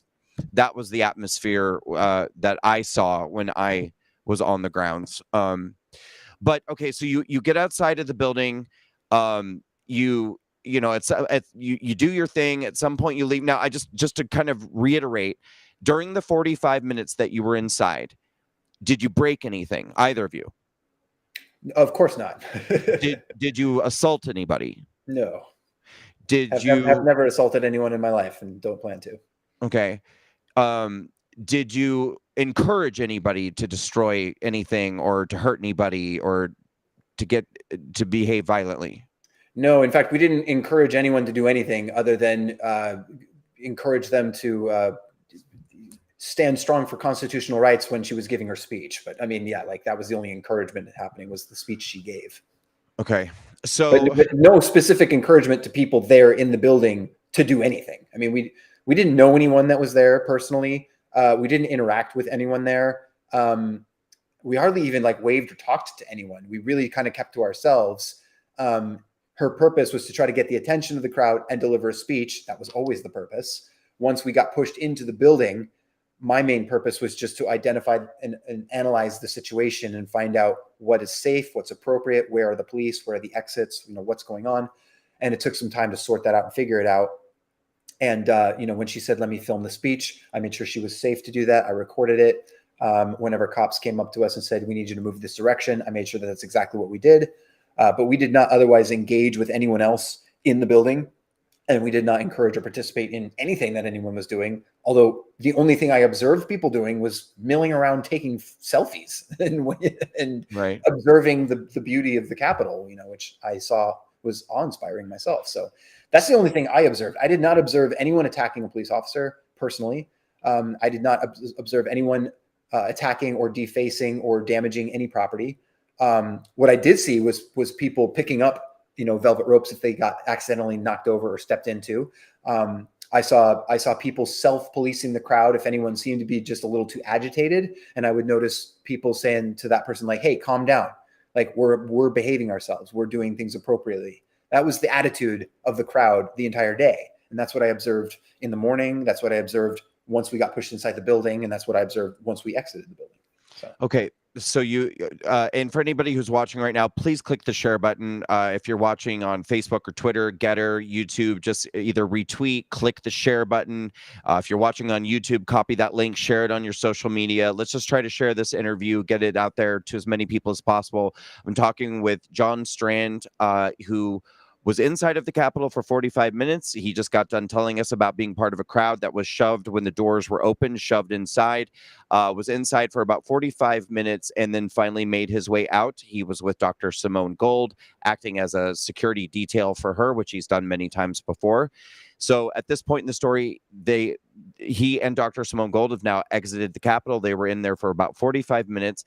And the next thing you know, let's get to the point where you start seeing your own faces on FBI wanted lists. Yeah, that was a real experience, let me tell you. So that would have been, I don't know if it was a day or two after that, we were just making our way back to Los Angeles for work. And the next few days, the phone was blowing up and the news media was blowing up. And there were photos circulating around of me, talking about me being a terrorist and all this crazy stuff. And I mean, at first you just think, what? I mean, what you think is, you think I was actually there. So I know what happened and what didn't happen because I was there and I saw it. So what the heck are people talking about terrorism? Like what? I mean, I've been to other political rallies where I've seen a lot more violence and damage when people just get out of control.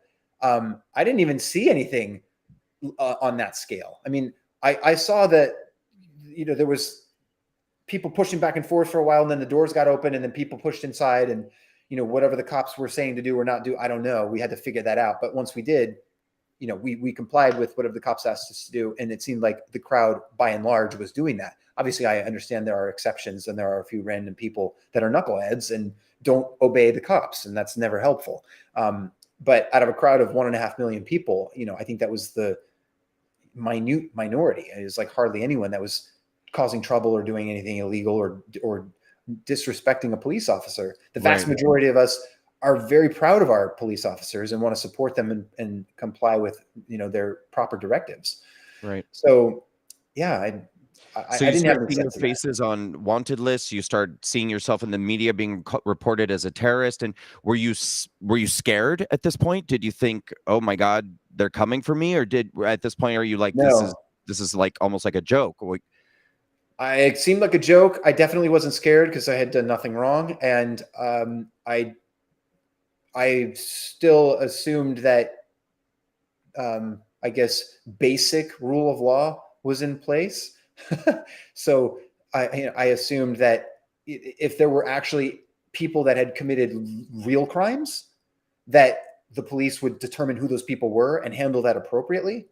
But I understood clearly that the vast majority of 1.5 million people that were in the city that day, and even a vast majority of the several thousand people that ended up being inside the Capitol, the vast majority of those people didn't do anything wrong and had no intention of doing anything wrong. They were just there to support free speech and constitutional rights in America, and in whatever their political opinion is or whatever their complaint might have been that day. If that was about an election or anything else, that's fine, but that's irrelevant. The First Amendment says you have the right to petition your government for a redress of grievances, whatever that grievance is. It doesn't matter what the grievance is. You have the right to protest it. So it was a rally and a protest sacredly protected by the First Amendment in our entire Constitution. Right, That's but why again, people were there. That's why, you know. understood, but at the same time, we know there were people who were breaking through windows and people who engaged in violence, and we do know that there were a lot of very illegal and unacceptable things that happened. So I'm assuming that you're not excusing that. Yeah, no, of course. And in fact, so I didn't really understand that that was happening the day of, because I didn't see it. Right. But in the result, the next couple of days after that, then you started seeing all this, you know, edited select footage of certain areas, which they were obviously sensationalizing. Like, oh my God, this was this giant coordinated violent event, an attack on democracy and terrorist event, and all of these ridiculous, outlandish statements. And again, you know, I saw a few things on television like, oh, that doesn't look safe and that doesn't look appropriate. Those people are not acting legally. Okay. But that's, you know, a dozen people. There were 1.5 million people in the city that day. I know because I walked past all of them. And all of the people that I saw were not attacking anyone. Right. And so you're seeing yourself on an FBI wanted list, and you're probably thinking to yourself, okay, you know, there, an assumption must be being made that because some people at certain areas at certain times were violent and engaged in criminal behavior, that everyone's kind of being lumped in with the people who did those things. But you're thinking to yourself, I didn't do those things, so I have nothing to worry about. I have nothing to worry about. But what happened then when you were visited by the FBI? Oh boy. Tell us.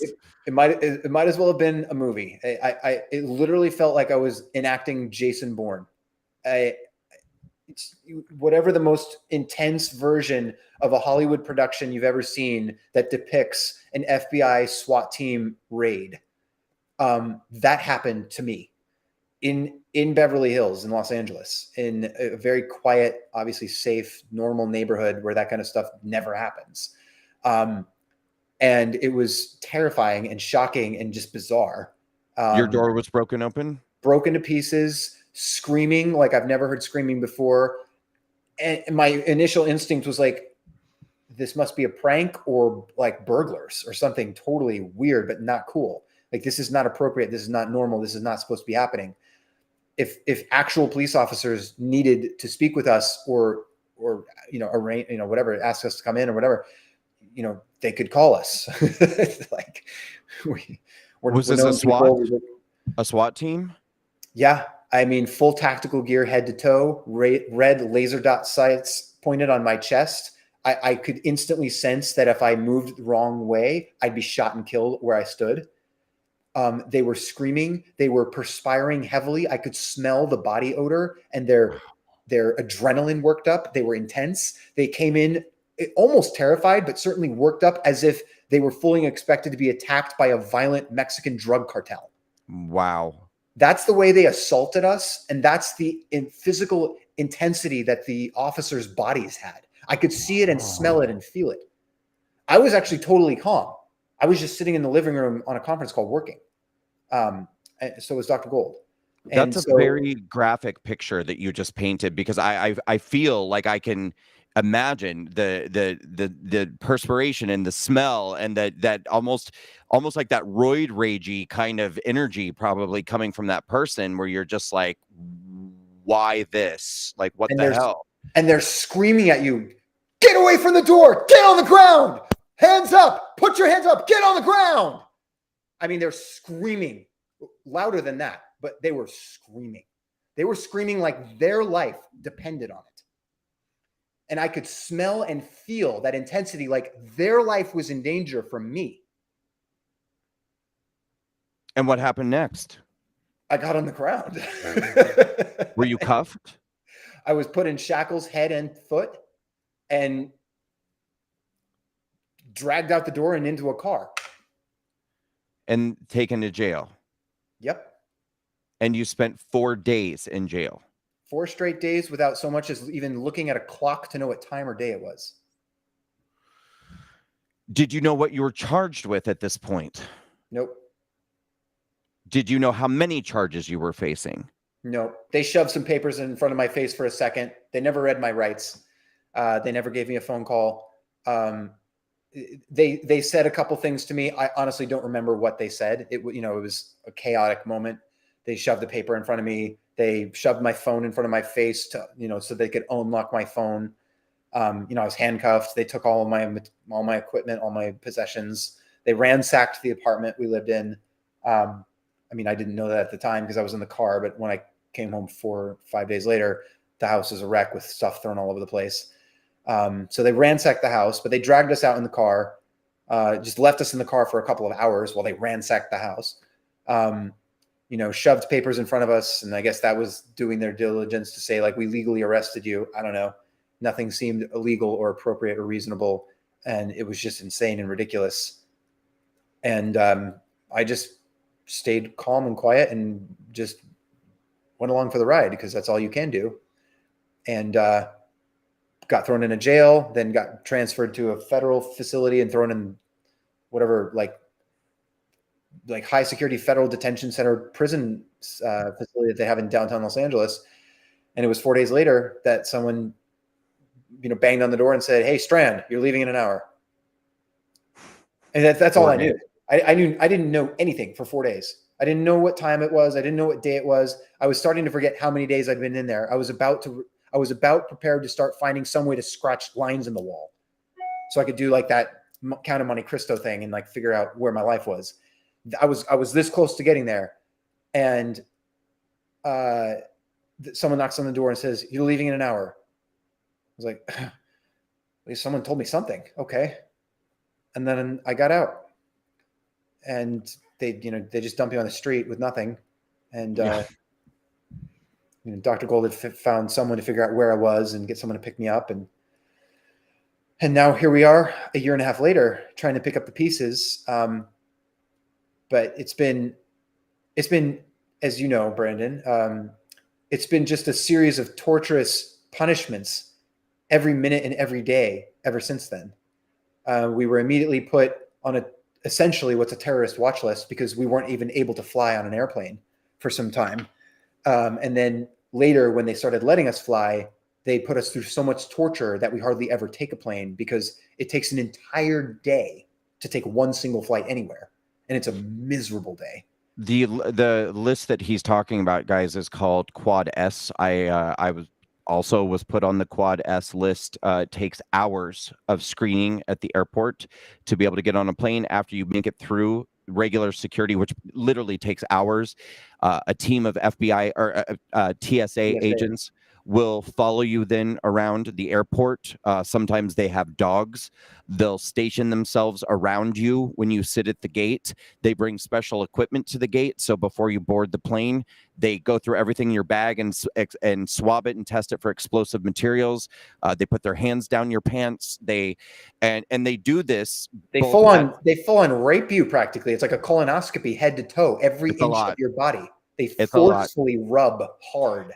It's a lot. Yes, they do. And it's also the whole business at the gate. They do this in front of all of the other passengers when you're about to board the plane. So now all the other passengers are watching you be tested for explosive materials and all this stuff. And they are getting on the plane with you terrified, being like, "Who is this lunatic?"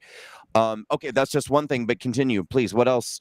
Tell me about some of the collateral fallout in your life. Have you been banned from payment processors, or what have you experienced? How have you been treated? Yeah, I've pretty much been banned from everything. It's frustrating. It's heartbreaking, actually. It is. For me personally, I got into this whole situation because I was so upset about lockdowns and fundamental human rights being trampled on and our constitutional rights being ignored and Americans being lied to as if we're stupid. We're not stupid, and we know what our rights are. And it just infuriates me, and it just breaks my heart. And I want to fight for innocent humans to have their rights restored and their freedoms protected. And that's why I got into this. So after Jan 6, I was targeted and assaulted and punished immensely. Within 2 days of Jan 6, my entire life was erased digitally. I was digitally assassinated. So in my life prior to the last couple of years, I've been an artist. So I've been working as a fashion model and a musician and an actor and all of these kinds of things. But my entire career is based on the ability to build an audience and an awareness for the work that I do and attract clients and represent clients. And so I have done that, enthusiastically and with a lot of passion for many years. And I built up social media followings over the years, both in music and in modeling and in acting. And so I had, a couple 100,000 followers on various platforms, and that was all erased with no trace in 2 days, like erased, never to be seen or heard from again. Yeah. Like those platforms, the profiles on those platforms don't exist. I lost all the material and content I created and posted on those, which Brandon, you know that well, having Walkaway destroyed off of Facebook and all of those testimonials. I mean, just immense amounts of content and creativity and people's blood, sweat, and tears and their life stories and their connections that they've made together. It's like a fabric of community that's been built over time. And then they literally just incinerate that and they set it on fire and burn it to ashes in a second. In a second. And it's gone forever. It's gone forever. So that happened in my entire career and entire life. It's gone forever. It's gone. Yeah. I had nothing. I'd spent the last 15 years of my pretty short life building that from scratch. No one handed me anything. I came from pretty much nothing. And definitely humble beginnings. And so that was infuriating, and that was tragic, and that was heartbreaking to see all that just erased. Well, let's take a minute right now to remind people too, because there's most certainly going to be left wingers watching this interview right now. Later, they'll be watching it, and they will have no sympathy. They will have no empathy for anything that you're saying, because they will say, well, good, you deserve it. You deserve it. But I would like to remind everybody, no matter where you fall on the political spectrum, we do live in a country where people are innocent until proven guilty. And I can tell you from my own experience, I was in jail for several days. When I got out of jail, the first thing that I was greeted with was a note on my door saying that I had 30 days to move out of my apartment. And I did. I had to move because it had been in the news that I was a part of the insurrection. And then it was only a matter of weeks after that I was permanently banned by PayPal, Venmo, Stripe, Patreon, my donor portals. I had attorneys quit. I had my accountant quit. Not to mention all of the content, like you just said, my social media presence, my career in the media, my life went up in flames in a matter of days and weeks, when I hadn't even had a chance to address whether I was guilty or not of anything that I was accused of. Not to mention the fact that I also had my legal defense fund shut down. I was not allowed to have a legal defense fund because I was already proven guilty in the court of public opinion. Right. Because for standing outside of the Capitol on January 6th. So please continue. Yeah, they destroyed and deleted pretty much everything. So my career was gone. My life was torn apart. I was evicted from where I was living. I think the FBI even came and harassed the roommate that I had at the time and scared the living crap out of him. They just turned everything upside down. I had close friends text me the day of and say, like, they said, what happened? Like, this Jan 6 thing is crazy. I heard you were there. Why were you there? And I responded to them, and I just said, I was there doing my job, and my job was to safeguard a scheduled speaker. And we just did the best that we could to give her speech. And, the program went a little off script because, things were canceled and we didn't know why, but we just did the best that we could. But most people there were safe and responsible, and we didn't see people hurting anyone or doing anything wrong. It was just a big, huge rally. And some people got pushed inside the building, which was unexpected. But once we got in, we left and it was fine. So that's all I knew that happened. So I just replied back to those people texting me, like, I didn't do anything wrong. And most of the people that I saw didn't do anything wrong. And, if you're seeing reports on the news that, like, some people broke windows or assaulted a police officer, or whatever they're saying, it was 1.5 million people there. So I can't imagine there wouldn't have been a few people that were knuckleheads and, attacked a police officer. That's what happens when there's 1.5 million people in a city. like look up crime rates. You know what I mean? Like, of course someone was going to assault a police officer with 1.5 million people in the city that day. One John, incident was going to happen. But tell us when you found out what you were charged with, and tell us what you were charged with. so I was arrested on Martin Luther King Day, ironically enough, which is January 18th. And I didn't get a chance to figure out what I was actually charged with until I was released from prison after those 4 days. And maybe the week after that I got to touch base with my attorney and figure out what was going on. So. And you're charged with 4 misdemeanors and a felony. Is that correct? That's correct. And essentially these 4 misdemeanors are, so they're multiple variations essentially of being in a restricted area. Actually, there's only one for being in a restricted area. The other ones are variations on disorderly conduct. Okay. And then tell us about the felony. The felony is obstruction of justice for preventing an official proceeding, I think is the full title of the indictment. But it's an obstruction of justice charge, which carries a 20-year prison sentence. Were you charged with that charge from the very beginning? Yes. This is one thing I'll never be able to understand. I don't think any of us will be able to understand how they're picking and choosing the people who got that charge. Selective prosecution. Well, yes, but again, I didn't go inside the building, and that is obviously significant, but that charge was threatened on me. My lawyer told me numerous times, it looks like they're going to offer you a plea deal, and they have mentioned that they have not yet charged you with felony he told me obstruction of Congress. It sounds like it's the same charge. And they had told him this charge carries 20 years in prison. The feeling I got was that the right decision for me was to take the misdemeanor plea deal and move forward with my life. And I do know that some people who have chosen not to take the plea deal have had that charge added later. But for you, they did it right from the very beginning. They charged me with a 20-year felony right from the beginning, along with 4 misdemeanors with a year apiece. So I'm facing 24 years of total potential prison time for these charges. 24 years in prison. And Dr. Simone Gold was given the same charges. Same charges. Okay. Now, it's not for anyone to, and I'm not saying this because I took a plea deal. I truly, I'm not. But I will say it's not for anybody to judge why somebody would take a plea deal or why somebody wouldn't. Just there are very good reasons why people are making the decisions that they're making. And I will say that there are very compelling reasons why the majority of people are taking plea deals.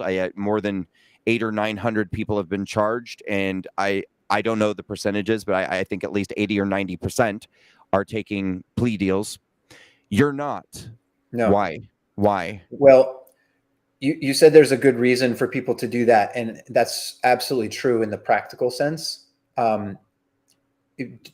Pragmatically, to deal with the reality that we're facing, but the reality that we're facing is not okay. The reality that we're facing. I'm going to stop you for a second. I see in the chats, like, people are shocked. Somebody said, did he say 24 years? Yes, 24. You heard that correctly.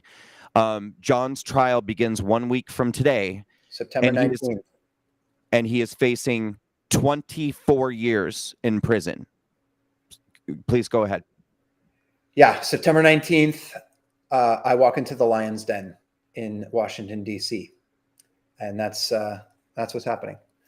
But yeah, what I was saying is that the situation that we're facing is not legitimate. It's not acceptable. It's not appropriate. It's not honorable. It's not legal, actually. It's a constitutional violation to target and prosecute and punish certain groups of people and not other groups of people for similar actions when you are explicitly choosing who to prosecute and punish based on your desire to isolate and silence and destroy them because of their political affiliation or opinion. So we had a large walk-in event in 2018 in Congress where hundreds of people filled the congressional room while Congress was in session and sat down and prevented an official proceeding from happening.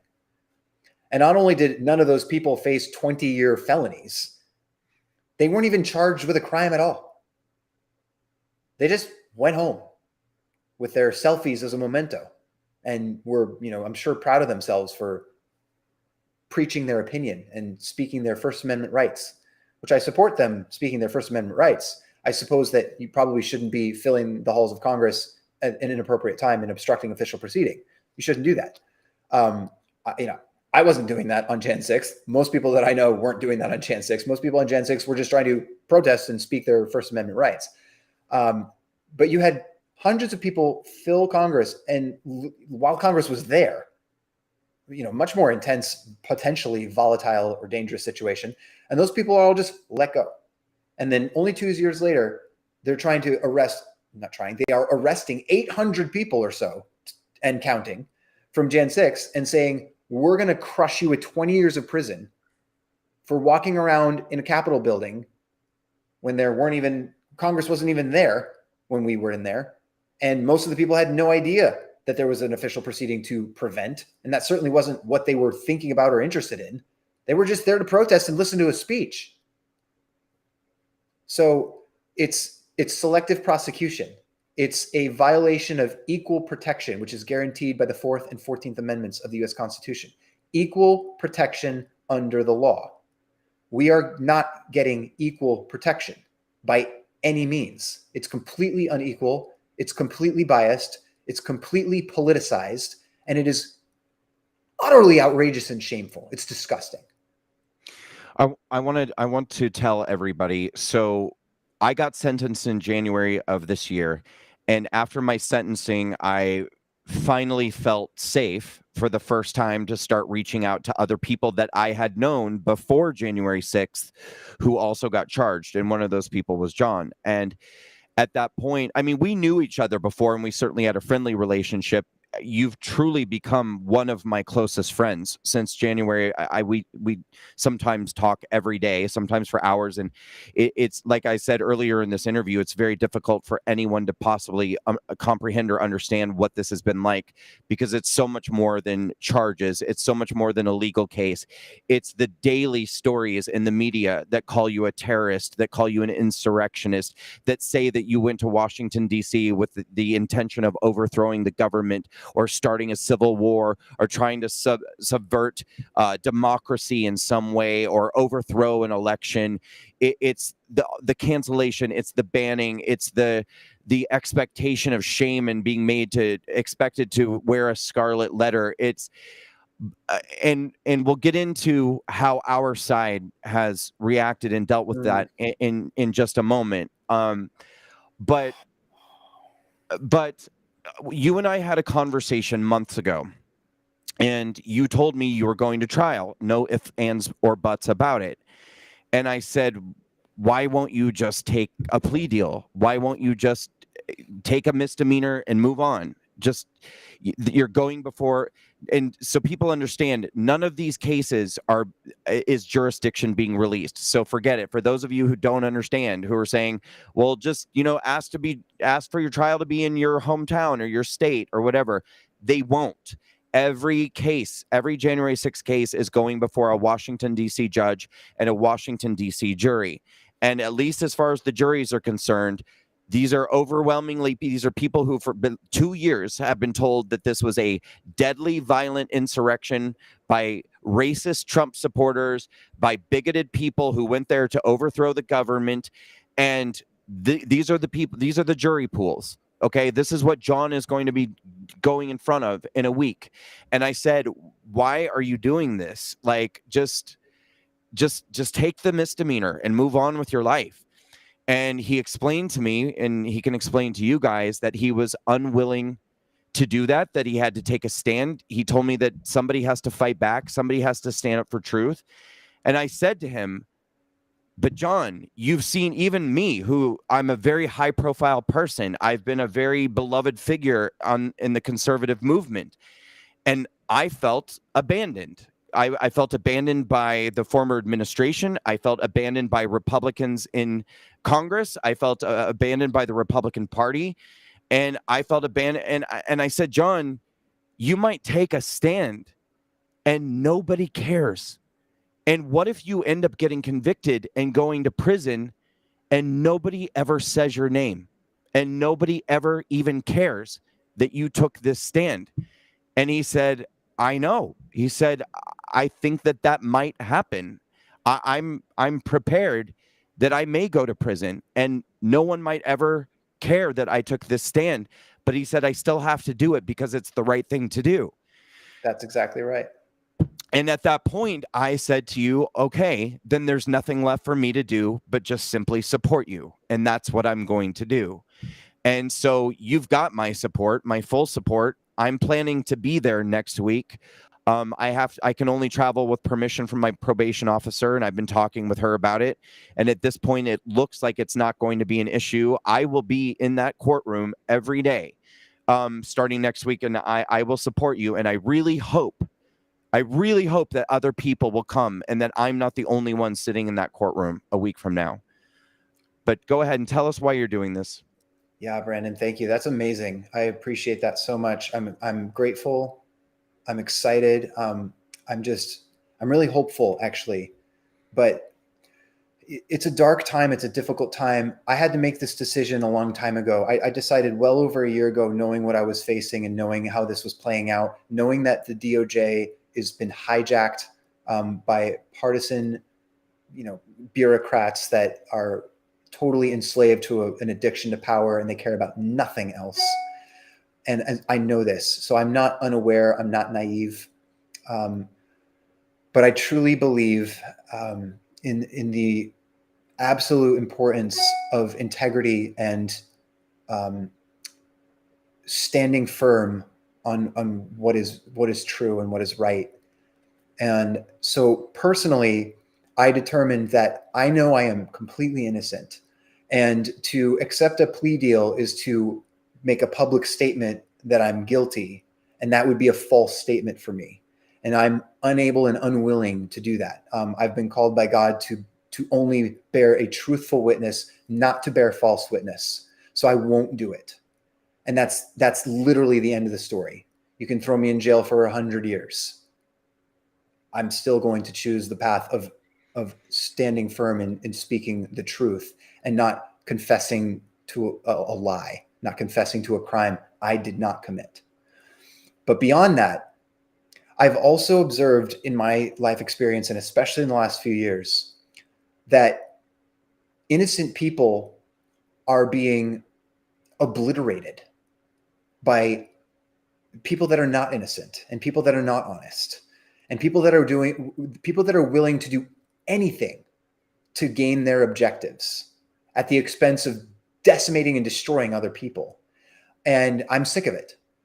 And so I've noticed, particularly that right now the government heavily overcharges inappropriately and by sheer force of totalitarian strength crushes people into plea deals and otherwise accepting realities that are not their own free will and that are not in their best interest and that are not appropriate or legal or God's design for them, but they're crushed into it by a totalitarian machine. And that machine only continues to get stronger and larger and more damaging the more that it continues to grow and the more that people yield to it. Can I ask you a question? I'm so sorry to interrupt, but I have to ask this question right now.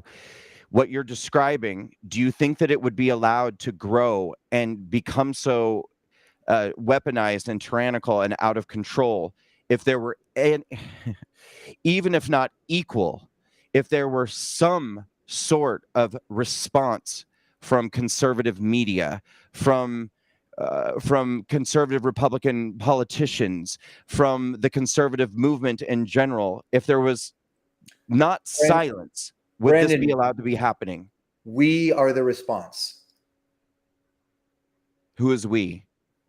Whoever is willing to stand up and speak the truth and stand firm for it. Whoever that is. I don't qualify them by if they have a government position. I don't qualify them by if they fit the correct or appropriate political category or religious category or, alphabet soup category or whatever.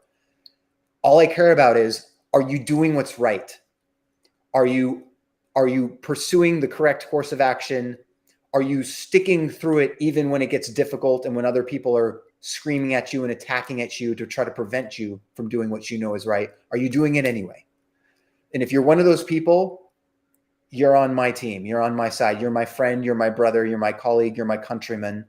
And that's who I want to work with. And that's who I want to support. And that's who I want to contend alongside.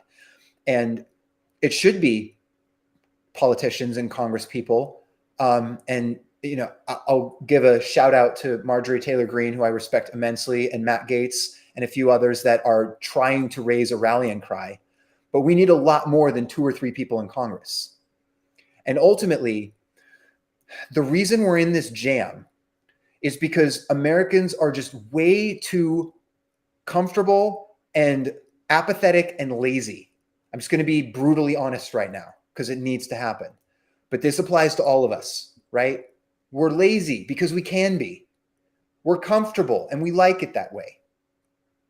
And we start to make decisions based on maintaining our comfort instead of understanding that we need to make decisions based on what's correct and what's right and what's appropriate and what's legal and what's honorable, because that's going to lead towards future prosperity and peace and our ability to be happy and reasonably comfortable. But if we worship comfort and convenience, we will sacrifice, we will eliminate our conviction and our character, the principles that we stand on, and then we will fall apart. And we are falling apart, absolutely falling apart into pieces. It's chaos, it's destruction everywhere you look. But that didn't happen overnight. That's happened over years and decades of decadence. So we can't be looking for a congressperson to come to the rescue. This is our country. It's our job to live our lives and lead them appropriately in a way that has a promise and a future and health and prosperity for ourselves and our families. We have to make those choices. We have to live those lives. People are asking about the trial, and they're also asking how they can support you. Guys, look at the bottom of the screen. I'm going to change the graphic right now. You can go to John's website, johnstrand.com. It says donate to John Strand at johnstrand.com. It's very easy, you guys. I literally just did it tonight. I donated as well. If you go to johnstrand.com, you'll see in big red letters, it says support John or support John Strand. Click there, and it's a very easy. You can either give one time or you can give recurringly, and I believe there are options to give monthly, to give weekly, because this could go on for a while. Yep. I would certainly recommend giving on a recurring basis if you can.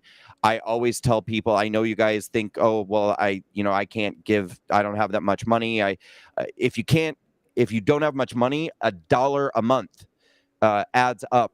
If thousands of people come together and give $1 a month, if you can give 5, if you can give 10, 20, if you can give 50, $100 a month, if you can only give one time, give $100, give a couple $100, whatever you can do. I mean, I know for a fact, we're talking tens of thousands of dollars in legal fees, and God forbid this trial doesn't go the way that we would hope it would. There's going to be appeals, and this is going to be an ongoing process, probably for years to come. What do you think? And people are asking how they can they listen to the trial? Can they watch the trial? Can they attend the trial? I think I know the answers, but you can go first if you know. No, you probably have more information than I do. The trial to attend, I believe, is open. So yeah, we'd love to have good support there. That would be encouraging for me. And my lawyer said that it would be positive and helpful for the jury to see supportive and positive, upstanding Americans in support of my case. So that would be awesome. In terms of watching from the outside, I think they don't really allow much observation. I don't think they allow any televising of the trials. I'm not sure if there's audio. There may be a court audio that's available. There is. Yeah. So you can Okay, probably listen. Right. Let me just jump in right there. And people are asking, again, look at the bottom of the screen. Donate to John Strand at johnstrand.com. So that's John has set up his own defense fund processing system on his own website. So, which is great because that means less of the money that you guys give as a gift will be taken by big tech. This is his own platform. You can go to johnstrand.com, click donate. And it's very simple. I just did it myself before the interview. It took less than a minute to do. It's very, very easy and it's very safe. I actually know the payment processor he's using. They're actually a conservative-based company, amazing people, very, very safe payment processor. So no worries there. And you can go to johnstrand.com and you'll see exactly what to do. In terms of his trial, these trials are being, there's a call-in line. Certainly, I will provide that information to you guys on my socials. John's judge is named Judge Cooper.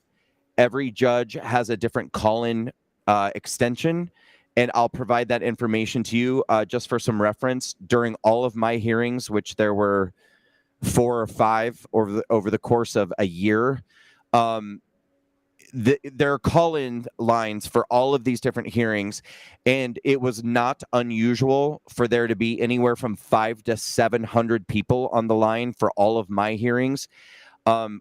Almost every one of those people were left-wing haters and left-wing media.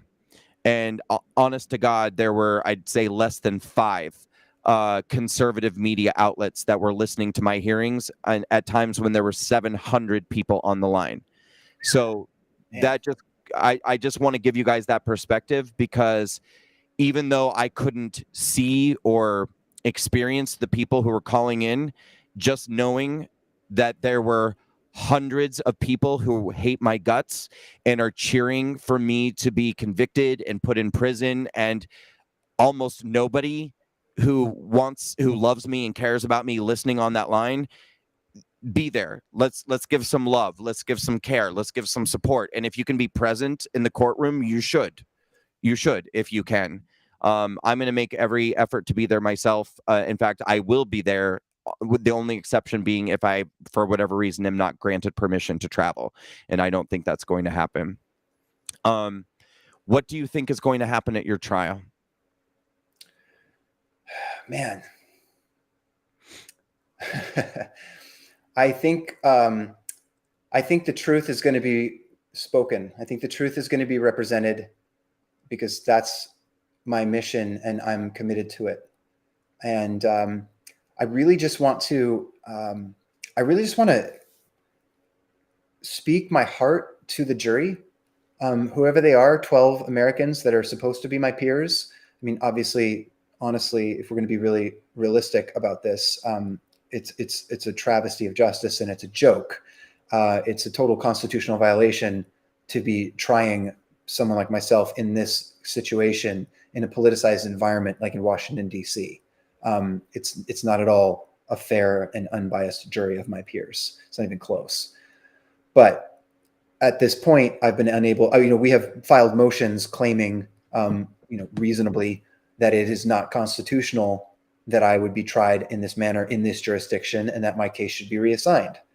But the judge has declined that, because he declines everything, and they're not concerned with the rule of law. They're not concerned with fairness or observing constitutional freedoms and rights for people. They have one concern, and that's using the power that they have available to them to continue to increase and retain their power. That is their only concern, period. So I expect them to behave that way. But nonetheless, I'm still going to be in the courtroom this next week in front of 12 human beings. And I just want to share my heart with them and say, this is who I am. I love my country. I love my God. I love my brothers and sisters. And I love the free speech rights that we have that allow us to gather where we want to gather and say what we want to say, and that we hold each other accountable to have fair and lawful and transparent political proceedings and any proceedings. I mean, just that the rule of law really is followed and applied equally and honestly. That's all we want. That's all any human wants. Everyone just wants a fair shake. Everyone wants the game to be square. You don't want a rigged game in any situation. And so I would just want to represent myself to the jury that way, so that they would understand who I am and who I'm not. I'm not the terrible, awful, totally sick and fallacious, erroneous, lying crap type stories that they're telling about most of the people that were there and how they try to convince you that this day went. It's not honest. It's not real. And I'm not going to stand for it. And I'm really just sick and tired of a lot of innocent Americans being bullied and bulldozed by these lies. And that's the other reason why I'm going to trial. That's the other reason that I could have taken a plea deal and had one single misdemeanor and, probably gone to prison for a month. That's it. I'm not doing that.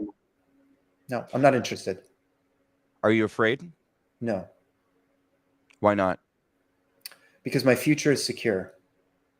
And the DC jury and the, corrupted DOJ and any of these other forces, they don't control my future. God does. That's it. Do you think you'll be convicted? Gosh, I'm actually wondering if I should allow myself to answer that question. You don't have to. Yeah, I think I should leave that a mystery. At least until I talk to my lawyer about it. But sure. Yeah. I have a great lawyer, and I am innocent, so I have a great case. At the same time, we don't actually live by the rule of law right now. We do not have a free and fair and safe constitutional republic. We have the visage of that, but it's been hijacked and corrupted and totally overtaken by unscrupulous and really terrible people that will stop at nothing. They will stop at nothing, and they will destroy anyone. And they definitely want to destroy me, because they've been targeting and attacking me viciously for 2 years now, and they just want to keep turning the screws tighter and tighter. So that's what I expect them to do, and I'm going to do what I can do and do what I need to do, and that is to represent myself and defend my innocence, which is truthful and real. And then we see what God does. And then, we have additional legal processes available to us, and we will use every ounce of them, and we will fight it tooth and nail until justice is finally prevailing. And I want to see that justice for all J6ers. I want to see a pardon for you, Brandon. I want to see a pardon for Dr. Gold. I want to see a pardon for anyone in J6 who was truly innocent, and most of them were. And I want to see Americans really wake up and understand that your country's going to hell unless you decide to wake up and take the reins back, because it's supposed to be your country. It's we the people. That's who is actually in power, according to the Constitution that founded the country. So it's up to us to wake up. When you were saying earlier, Brandon, about would this be different if some Congress people were speaking up, or if some people on the conservative side or whatever side, were taking more action? I mean, the answer to your question is yes, but the point I want to make to people is that the cavalry is not coming to save you. I mean, obviously, let's look around at what's been happening. I mean, it's just getting worse by the minute. Really, what you should be asking is, when is the FBI going to be demolishing my front door? Because it is coming to you next. That's where it's coming. That's where it's going. That's where it's headed.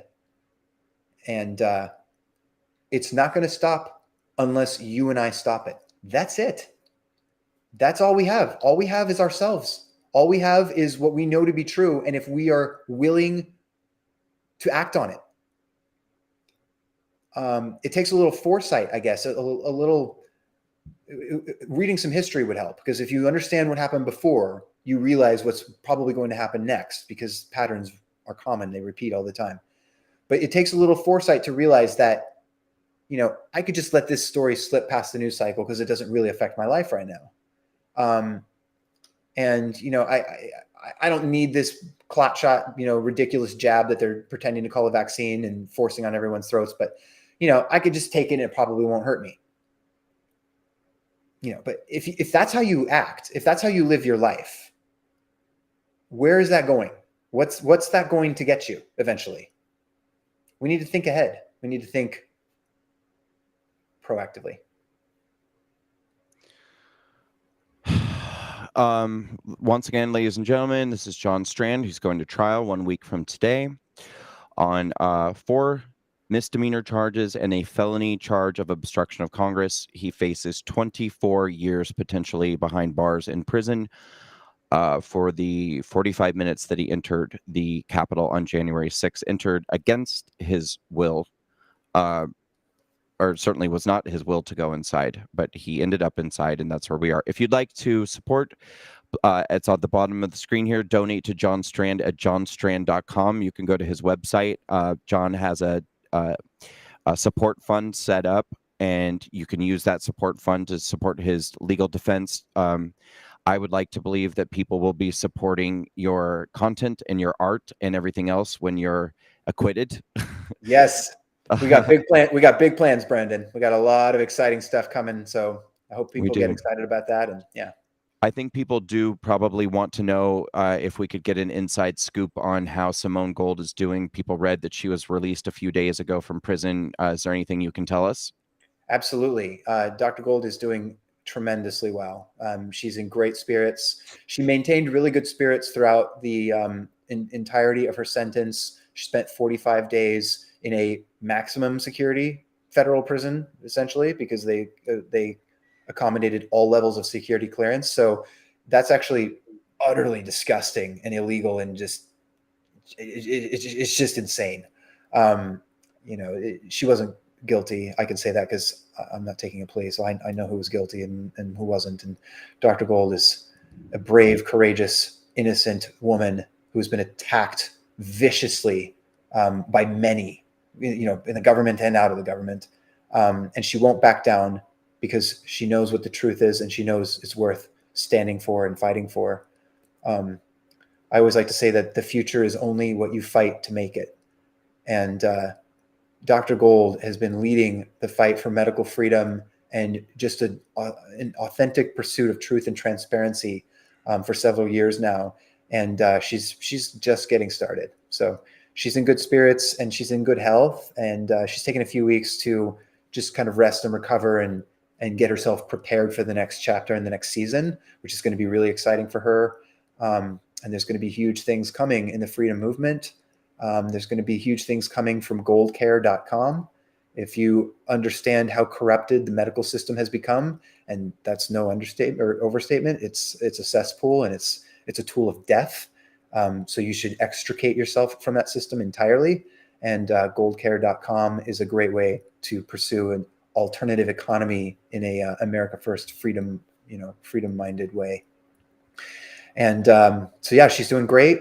And I will be obviously focused solely on this trial for the next few weeks and maybe the next few months. And I don't even know if it's going to be the next few years, because we'll appeal any unjust rulings. And there's been a lot of injustice and improper, proceedings so far. And we'll be fighting against all of those, according to the rule of law and by the judicial system that we're supposed to be, able to find real justice with.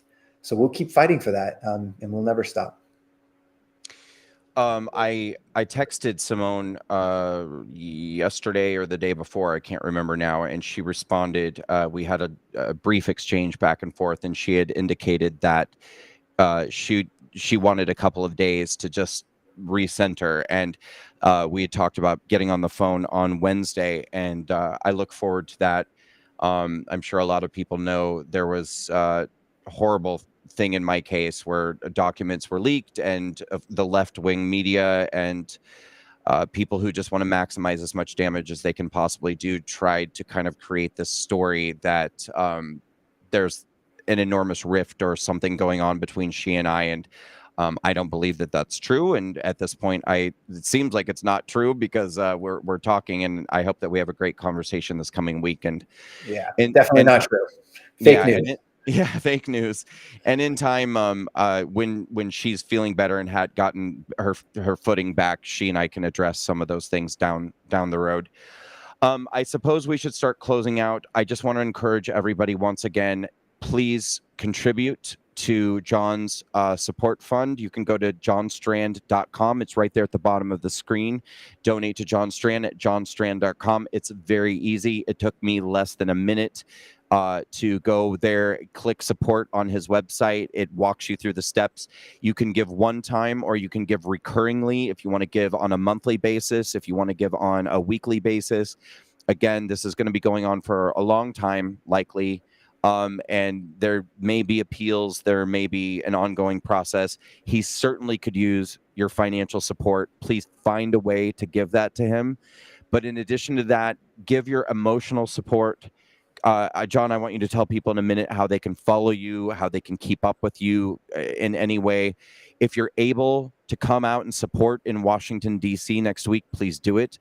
If you can't, please be following me, because I'll be providing you the call-in number so you can call and listen. You know him now.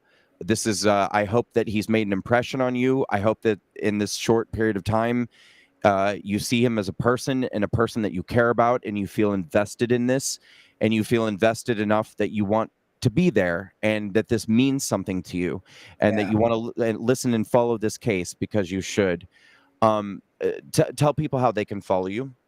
Yeah, so social media is interesting because I got erased, and it's quite a game. But I have a proper verified channel on Truth Social, which is safe. So you can find me on Truth Social at John Strand, and also on Getter at John Strand. You can follow my Telegram, which is at John Strand USA, and I have a channel on Twitter called The Fury Show.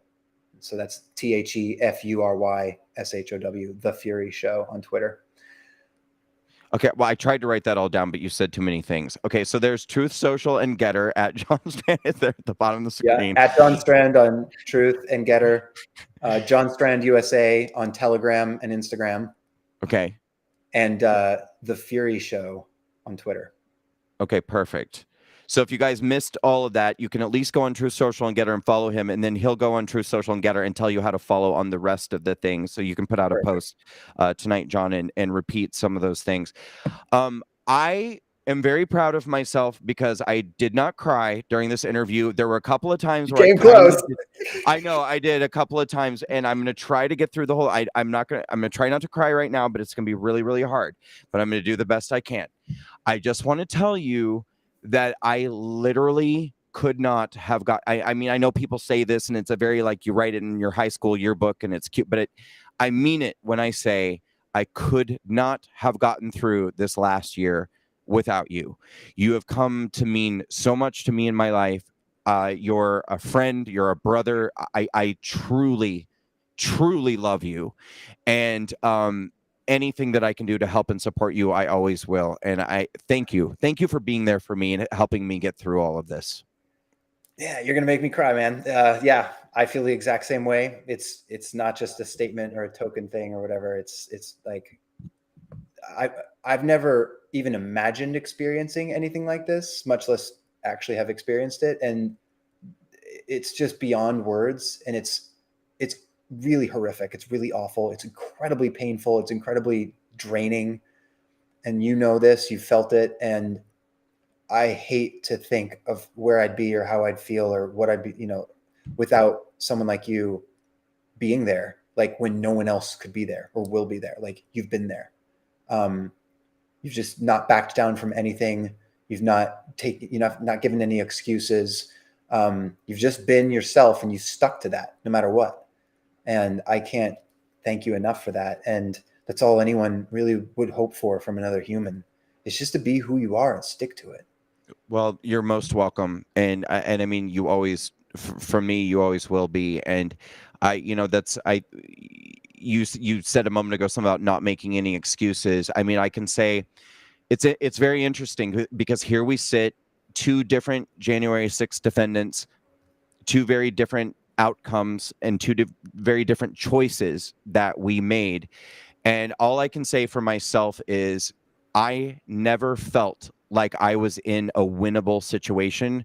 To me, and I'm only speaking for myself, to me, the question was never how do I win? The question was how do I lose the least?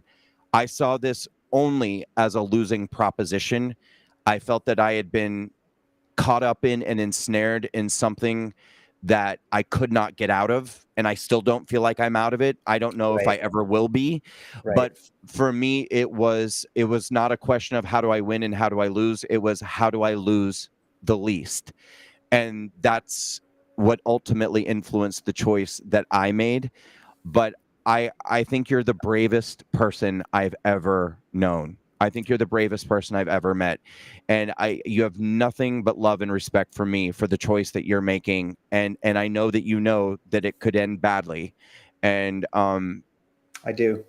I have so much respect. I think that you're I think that being brave like this is heroic. I'm trying to choose my words carefully because I already know there are people are going to say he called a J6er a hero. He called him a hero for storming the Capitol. I'm not calling anyone a hero for storming the Capitol. I'm calling you a hero for standing up for yourself and standing up for what you know and believe is true, Right. and not allowing yourself to be pushed around, and that's heroic. Thank you, Brandon. I can't thank you enough. And I am so grateful for your audience and the people supporting the awesome work that you've been doing and that you're going to keep doing and that I'm going to help you keep doing. And, that hopefully we're all going to really double down and commit to ourselves and to our country and to our Constitution that the future is only what we fight to make it. So we better get busy and we better get fierce and we better get intense because that's what's required right now. But it's worth it. It's worth It it. is worth it.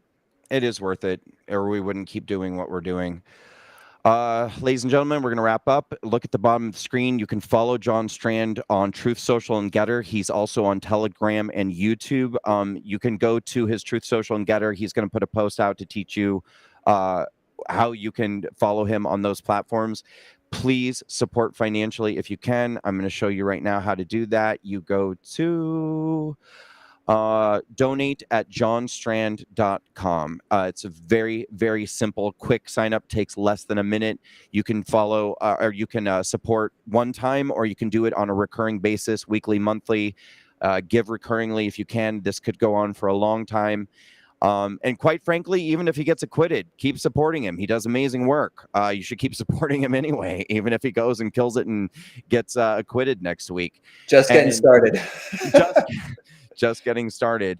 To all of my fans and followers and all the great patriots out there, I love you very much. And John Strand, I love you very much, buddy. Love you, brother. Thank you for everything. God bless America, and let's keep rocking.